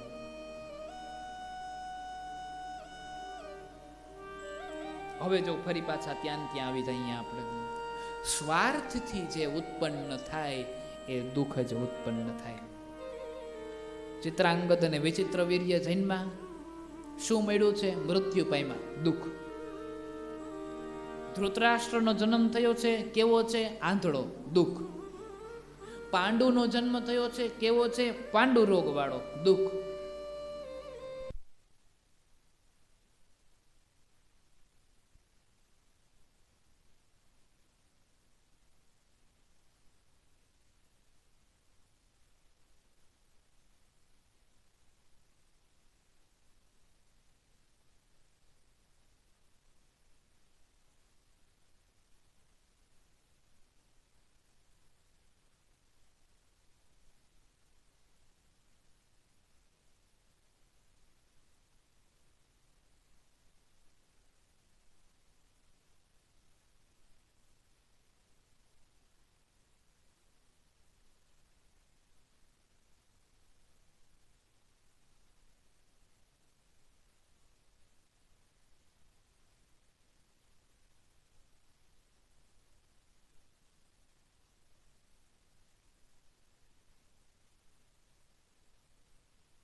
ધૃતરાષ્ટ્ર કેવો થયો તો કે આંધળો, દુઃખ. પાંડુ કેવો થયો તો કે રોગવાળો, દુઃખ. અને વિદુર દાસીથી ઉત્પન્ન થયો છે, દુઃખ. નહીતર વિદુર ધર્મનો અવતાર છે હો. પાંડવોમાં યુધિષ્ઠિર ધર્મનો અવતાર છે અને કૌરવોમાં વિદુર ધર્મનો અવતાર છે. પણ બે જગ્યાએ ઉલટું છે. અહીંયા દુર્યોધન ને ધૃતરાષ્ટ્ર ને આ બધાય એવું વિચારે કે અમે ક્યાંય ને એમ ધર્મને કરવાનું. એટલે વિદુરે અમે કહીએ એમ કરવાનું. અને અહીંયા મન મારીને તો મન મારીને, ન ગમતું હોય તો ન ગમતું હોય એમ છતાં પણ યુધિષ્ઠિર કે એમ પાંડવોને કરવાનું. એટલે કે ધર્મ કી એમ આ કરે છે અને અહીંયા આ કી એમ ધર્મને કરવાનું. એકદમ વિરુદ્ધ છે. એટલે સ્વાર્થથી ઉત્પન્ન થયા છે એટલે દુઃખ છે. ધૃતરાષ્ટ્ર છે એ અંધ છે એટલે રાજ્યનો અધિકારી નથી. પાંડુનો રાજ્યાભિષેક થયો છે અને પાંડુનો રાજ્યાભિષેક થયો ને પાંડુનો કુંતા સાથે વિવાહ થયો છે.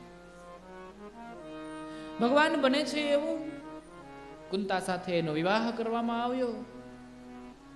એ વિવાહને જે દિવસે કુંતાને પરણીને હસ્તિનાપુર પધાર્યા હતા, બરાબર એ જ દિવસે મદ્ર દેશના રાજાનો સંદેશ આવ્યો છે કે યુદ્ધ ચાલે છે એટલે પાંડુને મદદ માટે બોલાવ્યા છે. પાંડુ એને મદદ કરવા ગયા. પાંડુના પરાક્રમથી બહુ રાજી થયા અને પાંડુના પરાક્રમથી બહુ રાજી થયા છે એટલા માટે થઈને મદ્ર દેશના રાજાએ એની દીકરી માદ્રીનો વિવાહ પાંડુ સાથે કરાવ્યો છે. અને માદ્રીનો વિવાહ થયો છે. બંને વિવાહ કરીને જ્યાં આવ્યા છે વનની અંદર એને એકાંતમાં મોકલે છે. માદ્રીએ જીદ કરી કે મારે માયાવી મૃગલું છે, એક કિંદમ નામના એક ઋષિ છે અને એ ઋષિ એની પત્ની સાથે સ્વરૂપને બદલાવી એટલે કે હિરણના રૂપને ધારણ કરી અને પત્ની સાથે વિહાર કરે છે. અને ત્યારે એને જીદ કરી કે મારે આ હરણાનું ચામડું જોઈએ છે અને મારે એનું આસન બનાવવું. કુંતા સમજાવે છે કે કોઈ નિર્જીવને મરાય નહીં, પરંતુ એ સમજતી નથી કારણ કે એને એના રૂપનો અહંકાર છે. એ સમજતી નથી. પાંડુ રાજા એને મારે છે. હિરણ મરાયું એટલે કિંદમ ઋષિ એ હિરણના સ્વરૂપમાંથી જાગ્યા અને કિંદમ ઋષિએ શ્રાપ દીધો છે કે હું મારી પત્ની સાથે માયાવી મૃગના રૂપની અંદર વિહાર કરતો હતો અને તું તે વળી કેવો રાજા છે કે એક સામાન્ય હૈણું અને માયાવી હૈણાની તને ખબર ન પડી અને મારી પત્ની સાથે હતો એટલે મારું મૃત્યુ થયું. એટલે હું તને શ્રાપ આપું છું કે આજ પછી તું જ્યારે તારી પત્ની સાથે શારીરિક સંબંધ કરીશ એ જ સમય તારું મૃત્યુ થશે. એટલે હવે અહીંયા દુઃખ એ ઊભું થયું કે પાંડુ પણ પુત્રને જન્મ ન આપી શકે. વિદુરનો તો સ્વીકાર સત્યવતીએ કર્યો જ નહોતો.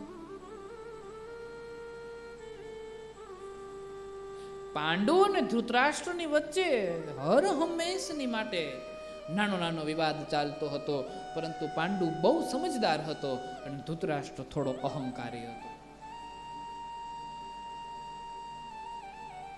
ભગવાન સુંદર કથા છે.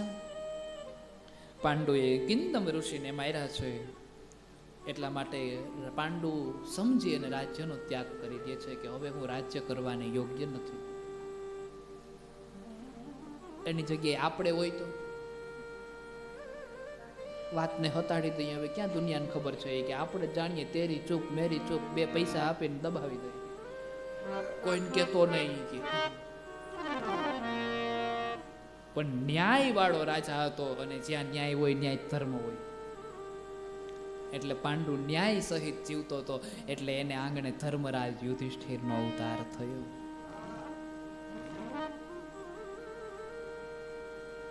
હવે આપણે 4-4 દિના વારા કાઢીએ પાણીના, એમાંય ભાઈઓમાં ડખા થતા હોય. પવિત્ર વાત છે. ધૃતરાષ્ટ્રનો રાજ્યાભિષેક થયો.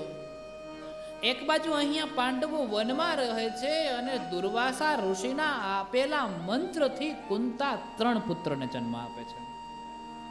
એક યુધિષ્ઠિર, ભીમ અને અર્જુન. ત્યારે માદ્રીનું મન થોડું નિરાશ દેખાણું એટલે કુંતાથી એ મનને જોવાનું નહીં, કારણ કે કુંતા પણ એમ કહેવાય છે કે શાંત સ્વભાવવાળી છે અને કુંતા ભગવાનની ફૂઈ છે, દ્વારિકાનાથની ફૂઈ છે. અને એટલે કુંતાએ એ મંત્ર માદ્રીને આપ્યો. માદ્રીએ મંત્રનો ઉલ્લેખ કર્યો અને એનાથી આશ્વિની કુમાર ઉત્પન્ન થયા, નકુલ અને સહદેવ. અશ્વિની કુમારો ઉત્પન્ન થયા છે. પાંડવોને 5 પુત્ર થયા છે. અહીંયા ધૃતરાષ્ટ્રને 100 પુત્ર થયા છે. પરંતુ બને છે એવું કે અનેક મહિનાઓ સુધી, 1 મહિનો, 2 મહિનો, એવું કહેવાય છે કે વર્ષો વીતી જાય છે, ત્યાં સુધી ગાંધારી દુર્યોધનને ગર્ભમાં રાખે છે, એનો જન્મ નથી થતો. ત્યારે ધૃતરાષ્ટ્ર જે છે એ ધૃતરાષ્ટ્ર ગાંધારી ઉપર ક્રોધે ભરાય છે કે તને કોઈએ 100 દીકરા થાય એવું વરદાન દીધું છે કે આ ખોટી વાત છે, કે તેન તારા બાપે બે આ વાતને ફેલાવી દીધી કે 100 દીકરા થશે એમ. અને જો તું મને દીકરો ન આપી શકતી હોય તો હું દાસીથી પુત્ર ઉત્પન્ન કરીશ, પણ મારે પુત્ર જોઈએ છે. અને ત્યારે ગાંધારી એના જ પેટની અંદર કોઈક જોરદાર વસ્તુ મારે છે, એટલે એમાંથી એક માંસનો લોથડો ઉત્પન્ન થાય છે. ભગવાન વેદવ્યાસજીને બોલાવવામાં આવ્યા. સત્યવતી સમજી ગયા કે એક સમયે અમે જ ભૂલી ગયા હતા કે એક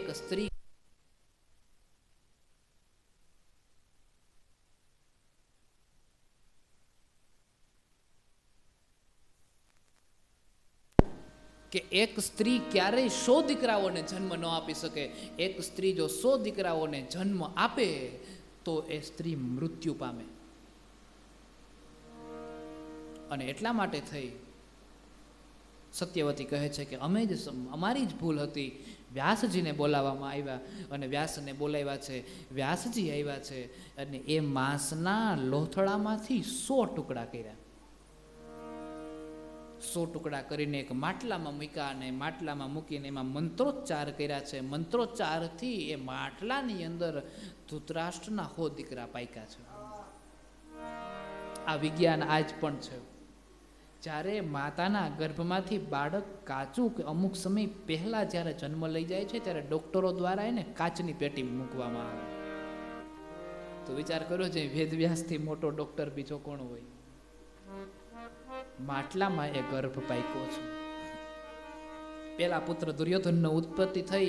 નક્ષત્રોની દશા થોડી ખરાબ હતી એટલે કૃપાચાર્ય, આચાર્ય, દ્રોણાચાર્ય, ભીષ્મએ, વિદુરે બધાએ કીધું કે ધૃતરાષ્ટ્ર તારો પેલો દીકરો છે, નક્ષત્રો ખરાબ છે ને મારી નાખ, નહીં આખા વંશની પથારી ફેરવી નાખશે. પણ ધૃતરાષ્ટ્ર પુત્ર પ્રેમમાં એટલો ફસાણો કે મારી નો નાખ્યો અને એને જીવાડ્યો. તે આખા કુળનો નાશ કર્યો. ધૃતરાષ્ટ્ર છે એ એમ કહેવાય છે કે બહુ ખરાબ જીતવાળો માણસ છે. કવિ કાગની એક વાત છે ને, અંધની આગળ આવ્યું એના મોભી કુંવરનું માથું. અંધ કોણ? ધૃતરાષ્ટ્ર. એની આગળ એનો મોભી કુંવરનું માથું, એટલે એનો દુર્યોધન જે છે એનું માથું હંમેશની માટે ધૃતરાષ્ટ્રને હતાવતું. પુત્ર પ્રેમમાં ગાંડો હતો. પાંડવોને મારવામાં જેટલા પ્રયત્ન થયા હતા, પછી ચાહે ભીમને ખીરમાં ઝેર નાખીને ખવડાવવાનું હોય ને સમુદ્રમાં પધરાવી દેવાની વાત હોય તો પણ ભલે, બીજી કોઈ રીતે ભીમને મારવાનો હોય તો પણ ભલે. અને પેલા એમ કહેવાય છે કે એક પ્રદર્શન કરવાનું છે ને એ સમય દરમિયાન અર્જુન એ મેદાનની અંદર આવતો હોય અને ઉપરથી એની ઉપર પથરાવો નાખી અને ગેટને પાડી દે નાખવામાં આવતો હોય, એવું કરવામાં આવતું હોય તો પણ ભલે. અથવા તો લાક્ષાગૃહ બનાવીને એ લાક્ષાગૃહની અંદર એને મારી નાખવામાં આવતા હોય તો પણ ભલે. આ બધી વાતોની ખબર ધૃતરાષ્ટ્રને છે. પરંતુ ધૃતરાષ્ટ્ર ક્યાંય કોઈને ક્યારેય રોકતો નથી. આ બધાય છે ને એ ભેગા મળીને ધૃતરાષ્ટ્રને પૂછવા જાય છે કે અમે આને મારી નાખીએ, અમે આવું આયોજન કર્યું છે, અમે આમ કરીએ, અમે આમ કરીએ. ત્યારે ધૃતરાષ્ટ્ર એમ કહે છે કે તમારે જે કરવું હોય એ કરો, મને પૂછવા ન આવતા. જો તમે મને પૂછવા આવ્યો ને તો મારે તમને ના પાડવી જોઈએ, કારણ કે એક સમયે ક્યાંક ને ક્યાંક પાંડવોના સંતાનો ધૃતરાષ્ટ્રને પણ નડે છે. નડે છે એનું કારણ છે કે ધૃતરાષ્ટ્રના અંદર એવો શરીરમાં એવો મોહ છે કે મારો દીકરો રાજા બને, અને હકીકતે અધિકાર પાંડવોના દીકરાનો હતો. અને ત્યારે સુંદર ભાવથી પાંડવોની સમક્ષ જે કોઈ પણ પ્રકારના એમ કહેવાય છે કે પેલા આયોજનો થયા હતા એને મારવા માટેના, ધૃતરાષ્ટ્ર એમાં સામેલ છે. ધૃતરાષ્ટ્ર એમાં સામેલ છે.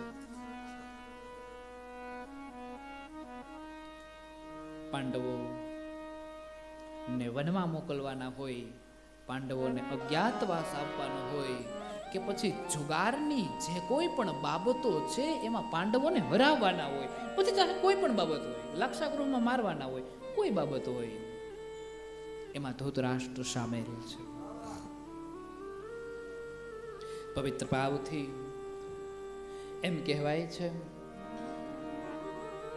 કે પાંડવો પણ ધીમે ધીમે મોટા થવા લાગ્યા, કૌરવો પણ ધીમે ધીમે મોટા થવા લાગ્યા. એક સમયે પાંડવોને વનમાં મોકલવામાં આવ્યા, વનમાં મોટા થયા છે, અને એટલા માટે થઈ એને વનની આદતો છે. એવું કહેવાય છે એ લાક્ષાગૃહની અંદર પાંડવોને સળગાવીને નાખી દેવામાં આવ્યા, અને કોઈને ખબર ન પડે એ રીતે પાંડવો ત્યાંથી નીકળી ગયા. અને અહીંયા બધાને એમ થયું કે અમારા રસ્તાનો કાંટો કપાઈ ગયો. એમાંથી 6 લાશો મળી આવી હતી, પણ એ 6 લાશ કોની હતી? તો કે જે લાક્ષાગૃહને બનાવ્યું હતું ને એની જ હતી. અને આ લોકો એમ સમજી ગયા કે આ 6 લાશો છે આ પાંડવોની કુંતાની છે.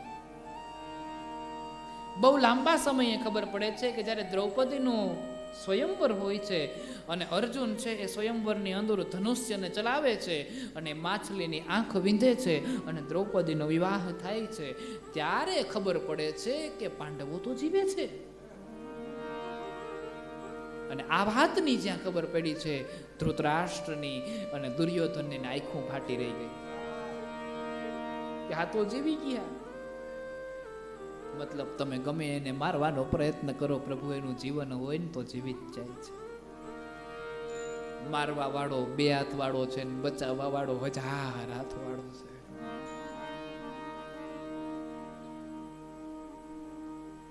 દુર્યોધન ની સમક્ષ એ દ્રૌપદીને લઈ વિવાહ કરીને 5 પાંડવો ગયા છે અને પોતાના રાજ્યમાં જ ભાગ માંગ્યો છે.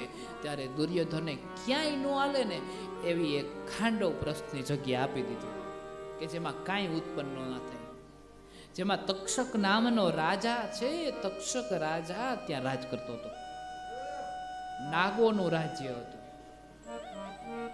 ખૂબ સંઘર્ષ કર્યો, ખૂબ મહેનત કરી, અને હે મારો દ્વારિકાનો જે આ નાથ છે, કૃપાળુ છે, એ દયાળુ દ્વારિકા વાળાની દયાથી એ ખાંડવ પ્રસ્થની અંદર પાંડવોએ ઇન્દ્રપ્રસ્થ ઉભો કરી દીધો. દ્વારિકાના નાથની કૃપા થઈ ઇન્દ્રપ્રસ્થ ઊભું થયું, અને એવું તે ઇન્દ્રપ્રસ્થ ઊભું થયું કે જે હસ્તિનાપુરને પાછું પાડી દે. અને જેના મનમાં ઈર્ષા હોય એ કદાચ ગમે ત્યાં જાય, ઈર્ષા કોઈ થોડી મૂકે, એટલે પોતાની મહેનતથી રાજ્ય ઊભું કર્યું છે અને આને બધુંય આપી દીધું છે, તોય આના મનમાં ઈર્ષા જાય ગઈ કે આ કેમ બંગલો બનાવી ગયો. અને આમે આપણા મનમાં હંમેશા એ જ હોય, આપણી પાસેથી એક રૂપિયો ના લઈ ગયો હોય, આપણી પાસેથી એક ફદિયો ના લઈ ગયો હોય, તોય આપણા મનની અંદર એમ થાય કે એને કેમ બંગલો બનાવી લીધો, જતા હખ્યો તો જો, એમ ઉપાધિ થાય. ઇન્દ્રપ્રસ્થને જોઈ અને એમ કહેવાય છે કે કૌરવોથી સહન ન થયું, એટલે કૌરવો પાંડવો પાસેથી ઇન્દ્રપ્રસ્થને જૂટવવા માટે થઈ અને એક જુગારની રમત રમે છે. પાંડવોને જુગાર રમવા બેસાડ્યા ત્યારે કૌરવોએ શરત એવી મૂકી છે કે અમારી તરફથી અમારા પાસા અમારા મામા શકુની ફેંકશે. ત્યારે પાંડવોએ હામી એક શરત મૂકવાની જરૂર હતી કે તમારી તરફથી તમારા પાસા શકુની ફેંકશે ને તો અમારી તરફથી અમારા પાસા દ્વારકાનો નાથ ફેંકીએ. શકુની નહીં ખબર પડે કે પાસા કેમ ફેંકાય. જો તેથી દ્વારકાધીશે પાસા ફેંકાવોત ને તો દશા કંઈક જુદી હોત. પણ ખબર નહીં પરમાત્માના મનમાં પણ કંઈક લીલાઓ ચાલતી હશે. ફરી પાછો એને વનવાસ આપવામાં આવ્યો. 12 વર્ષનો વનવાસ અને 1 વર્ષનો અજ્ઞાતવાસ. વિરાટનગરની અંદર અજ્ઞાતવાસ પૂર્ણ કરે છે અને અજ્ઞાતવાસ પૂર્ણ કર્યા બાદ વિરાટનગરમાં બહુ મોટો ઉત્સવ થયો છે અને ધૃતરાષ્ટ્રને સંદેશ આપવામાં આવ્યો છે કે હવે અમને અમારો હક પાછો આપી દો, નહીતર યુદ્ધ માટે તૈયાર રહ્યો. પણ ધૃતરાષ્ટ્ર છે પાંડવોને સજ્જન માને છે એટલે ધૃતરાષ્ટ્ર મનોમન એવો વિચાર કરે છે કે પાંડવો યુદ્ધ નહીં કરે, પાંડવ યુદ્ધ નહીં કરે, પાંડવ યુદ્ધ નહીં કરે. એટલે ધૃતરાષ્ટ્ર એક સંદેશો લખે છે અને સંદેશાની અંદર થોડુંક દુઃખ વ્યક્ત કર્યું અને દુઃખ વ્યક્ત કરીને સંજયને કીધું છે કે તું પાંડવોને જઈને સંભળાવો કે કૌરવો અમારું માનતા નથી, દુર્યોધન મને સમજાવતા નથી, દુર્યોધન મારું માને ને એની કેવલ અને કેવલ એના મામાનું જ માને, એના સિવાય બીજું કોઈ માનતા નથી. તમે તો વન જંગલમાં મોટા થયા છો, તમને તો આ બધાની આદતો છે. એના કરતાં તમે એક કામ કરો ને, ક્યાંક ધાર્મિક સ્થાન ઉપર વયા જાઓ, આશ્રમ બનાવો, ત્યાં સુખેથી ખાવ પો પીઓ અને રહ્યો, ઘટે ત્યાં અમને કહેજો, મોકલાવશું.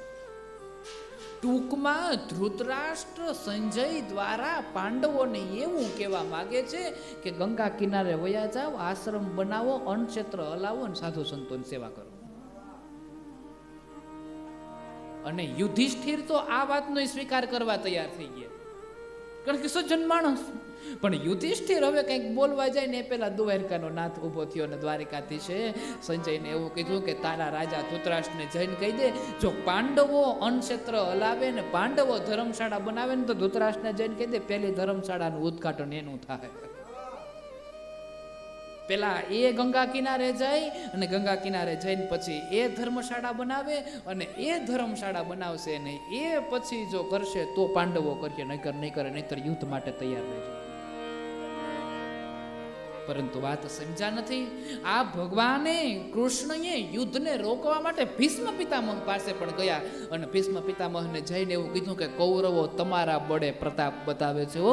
તમે જો એમ કહી દો કે હવે હું થાકી ગયો છું, ત્યારે લગભગ ભીષ્મ પિતામહની 186 વર્ષ કે એમ કેમક વર્ષ છે, અને એવું કહી દે કે હવે મારી ઉંમર થઈ ગઈ ને હું થાકી ગયો, મારાથી કામ નથી થતું. ઘણા વડીલો દીકરાઓ ન કહેતા હોય કે હવે મારાથી નહીં થાય, તમારે જે કરવું એ કરો, તમારે થાય એટલું જ કરજો. એમ તમે એમ કહી દો કે હવે મારાથી કામ નહીં થાય તો કદાચ પાંડવો કૌરવો છે એ યુદ્ધમાંથી પાછી કરી લે. પણ ત્યારે ભીષ્મ પિતામહ એની પ્રતિજ્ઞા નથી મૂકતા અને ભીષ્મ પિતામહ છે એની પ્રતિજ્ઞા નથી મૂકતા એટલે પાંડવોની અને કૌરવોની વચ્ચે યુદ્ધ થાય છે. ભગવાનની સુંદર આ કથા છે. યુદ્ધ થાય છે અને પછી તો એ બધી જે વાતો છે એ વાતોની પણ આપણે ચર્ચા કરીએ છીએ. પાંડવોના આગળના વંશની વાતો થઈ છે, પાંડવોના આગળની વંશની ચર્ચાઓ થઈ છે. પાંડવોના વંશમાં પરીક્ષિત ઉત્પન્ન થયા છે અને એ પરીક્ષિત દેવી ભાગવતના પરીક્ષિત અને શ્રીમદ ભાગવતના પરીક્ષિત, એ બે પરીક્ષિત અલગ અલગ છે. કારણ કે જો વ્યાસ અલગ હોય, સુખદેવ અલગ હોય તો પરીક્ષિત અલગ જ હોય ને, એ કઈ થોડા એક હોય. પણ એ પરીક્ષિત પણ અલગ અલગ છે. પણ એ પરીક્ષિત કોણ છે એ કથા આપણે આવતીકાલે કરીશું. આ કથાને વિશ્રામ આપીએ એ પહેલા થોડી ઘણી માટે ભગવાનને યાદ કરીએ. દયાળુ દ્વારિકા વાળા રે, દયાળુ દ્વારિકા વાળા રે, દયાળુ દ્વારિકા વાળા રે, દયાળુ દ્વારિકા વાળા રે, દયાળુ દ્વારિકા વાળા રે, દયાળુ દ્વારિકા વાળા રે, દયાળુ દ્વારિકા વાળા રે, દયાળુ દ્વારિકા વાળા રે. તમે છો નંદના લાલા રે, તમે જશોદાના જાયા રે, તમે છો નંદના લાલા રે, તમે છો તમે છો નંદના લાલા રે, તમે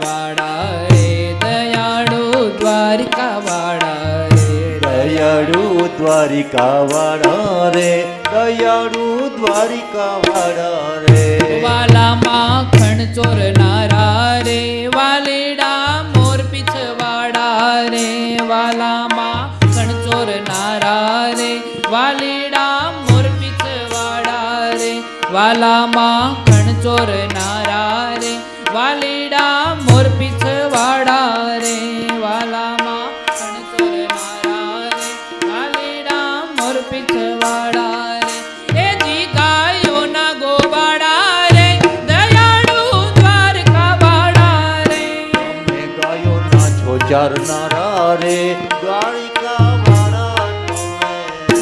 એ વાલા ગાયના ગોવાડા રે દયાળુ દ્વારકા વાળા રે દયાળુ દ્વારિકા વાળા રે દયાળુ દ્વારિકા વાળા રે તમે છો નંદના લાલા રે તમે જસોદાના છાયા રે તમે છો નંદના લાલા રે તમે યશોદાના જાયા રે તમે છો નંદના લાલા રે તમે જસોદાના છાયા રે તમે છો જાયા રે તમે યશોદાના જાયા રે દયાળુ દ્વારકા વાળા રે દયાળુ દ્વારકા વાળા રે દયાળુ દ્વારિકા વાળા રે દયાળુ દ્વારિકા વાળા રે દયાળુ દ્વારકા વાળા રે દયાળુ દ્વારકા વાળા રે દયાળુ દ્વારિકા વાળા રે દયાળુ દ્વારિકા વાળા રે દયાળુ દ્વારકા વાળા રે દયાળુ દ્વારકા વાળા રે દયાળુ દ્વારિકા વાળા રે દયાળુ દ્વારિકા વાળા રે દયાળુ દ્વારકા વાળા રે દયાળુ દ્વારકા વાળા રે દયાળુ દ્વારકા વાળા રે દયાળુ દ્વારકા વાળા રે દયાળુ દ્વારકા વાળા રે દયાળુ દ્વારકા વાળા રે દયાળુ દ્વારિકા વાળા રે દયાળુ દ્વારકા વાળા રે દયાળુ દ્વારિકા વાળા રે દયાળુ દ્વારકા વાળા રે દયાળુ દ્વારિકા વાળા રે દયાળુ દ્વારકા વાળા રે વાળા રે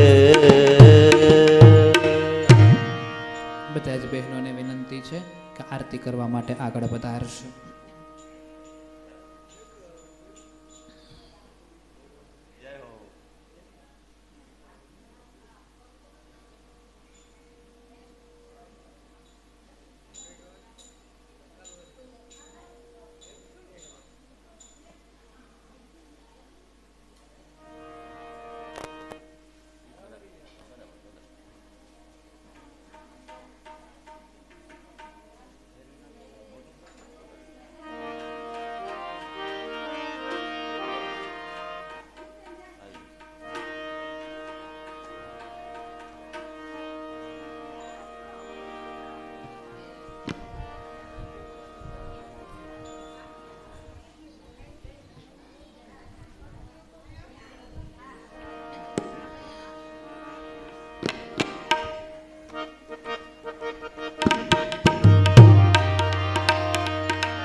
જયાધ્યાસક્તિમાં જયાધ્યાસક્તિ અખંડ બ્રહ્માંડ નિભાવ્યા અખંડ બ્રહ્માંડ દીપાવ્યા પડવે પ્રગટ્યામાં ઓમ જયોમ જયોમ મહાજગદંબે તૃતીયા બેય સ્વરૂપ શિવ શક્તિ જાણો માં શિવ શક્તિ જાણો બ્રહ્મા ગુણપતિ ગાવું બ્રહ્મા ગુણપતિ ગાવું હર ગાયે હર માં ઓમ જયોમ જયોમ તૃતીયા ત્રણ સ્વરૂપ ત્રિભુવનમાં બેઠા મા ત્રિભુવનમાં બેઠા ત્રયા થકી સર્વેણી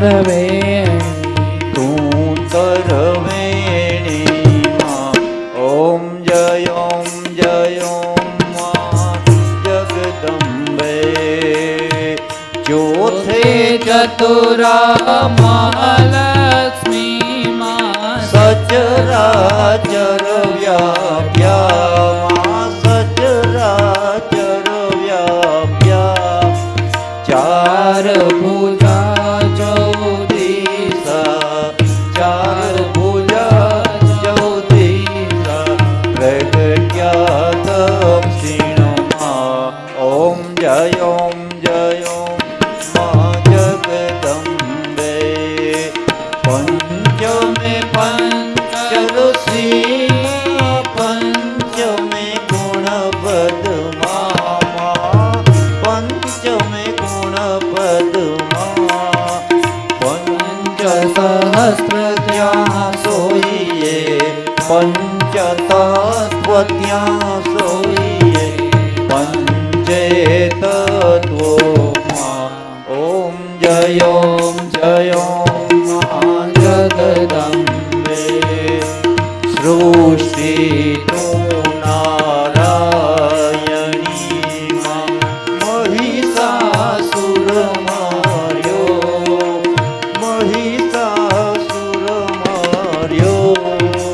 નર નારીના રૂપે નર નારીના રૂપે વ્યાપ્યા સગડે માં ઓમ જય માં જગદંબે સપ્તમે સપ્ત પાતાળ સંધ્યા સાવિત્રી માં સંધ્યા સાવિત્રી ગાયત્રી ગૌ ગંગા ગાયત્રી ગૌરી ગીતામાં ઓમ જય માં જગદંબે શિવ શક્તિ આરતીમાં જે ભાવે ગાશે ભણે શિવાનંદ સ્વામી સુખ સંપત્તિ થાશે હર કૈલાસે જાશે ઓમ જય માં જગદંબે કર્પૂર ગૌરમ કરુણાવતારમ સંસાર સારમ બુદ્ધગેન્દ્રહારમ સદા વસંતમ હૃદયારવિંદે ભવં ભવાની સહિतं નમામિ મંગલમ ભગવાન શંભુ મંગલમ વૃષભધુજા મંગલમ પાર્વતીનાથ મંગલાય તનો હરિ સર્વમંગલમાંગલ્યે શિવે સર્વાર્થસાધિકે શરણ્યે ત્ર્યંબકે ગૌરી નારાયણી નમોસ્તુતે નારાયણી નમોસ્તુતે નારાયણી નમોસ્તુતે નારાયણી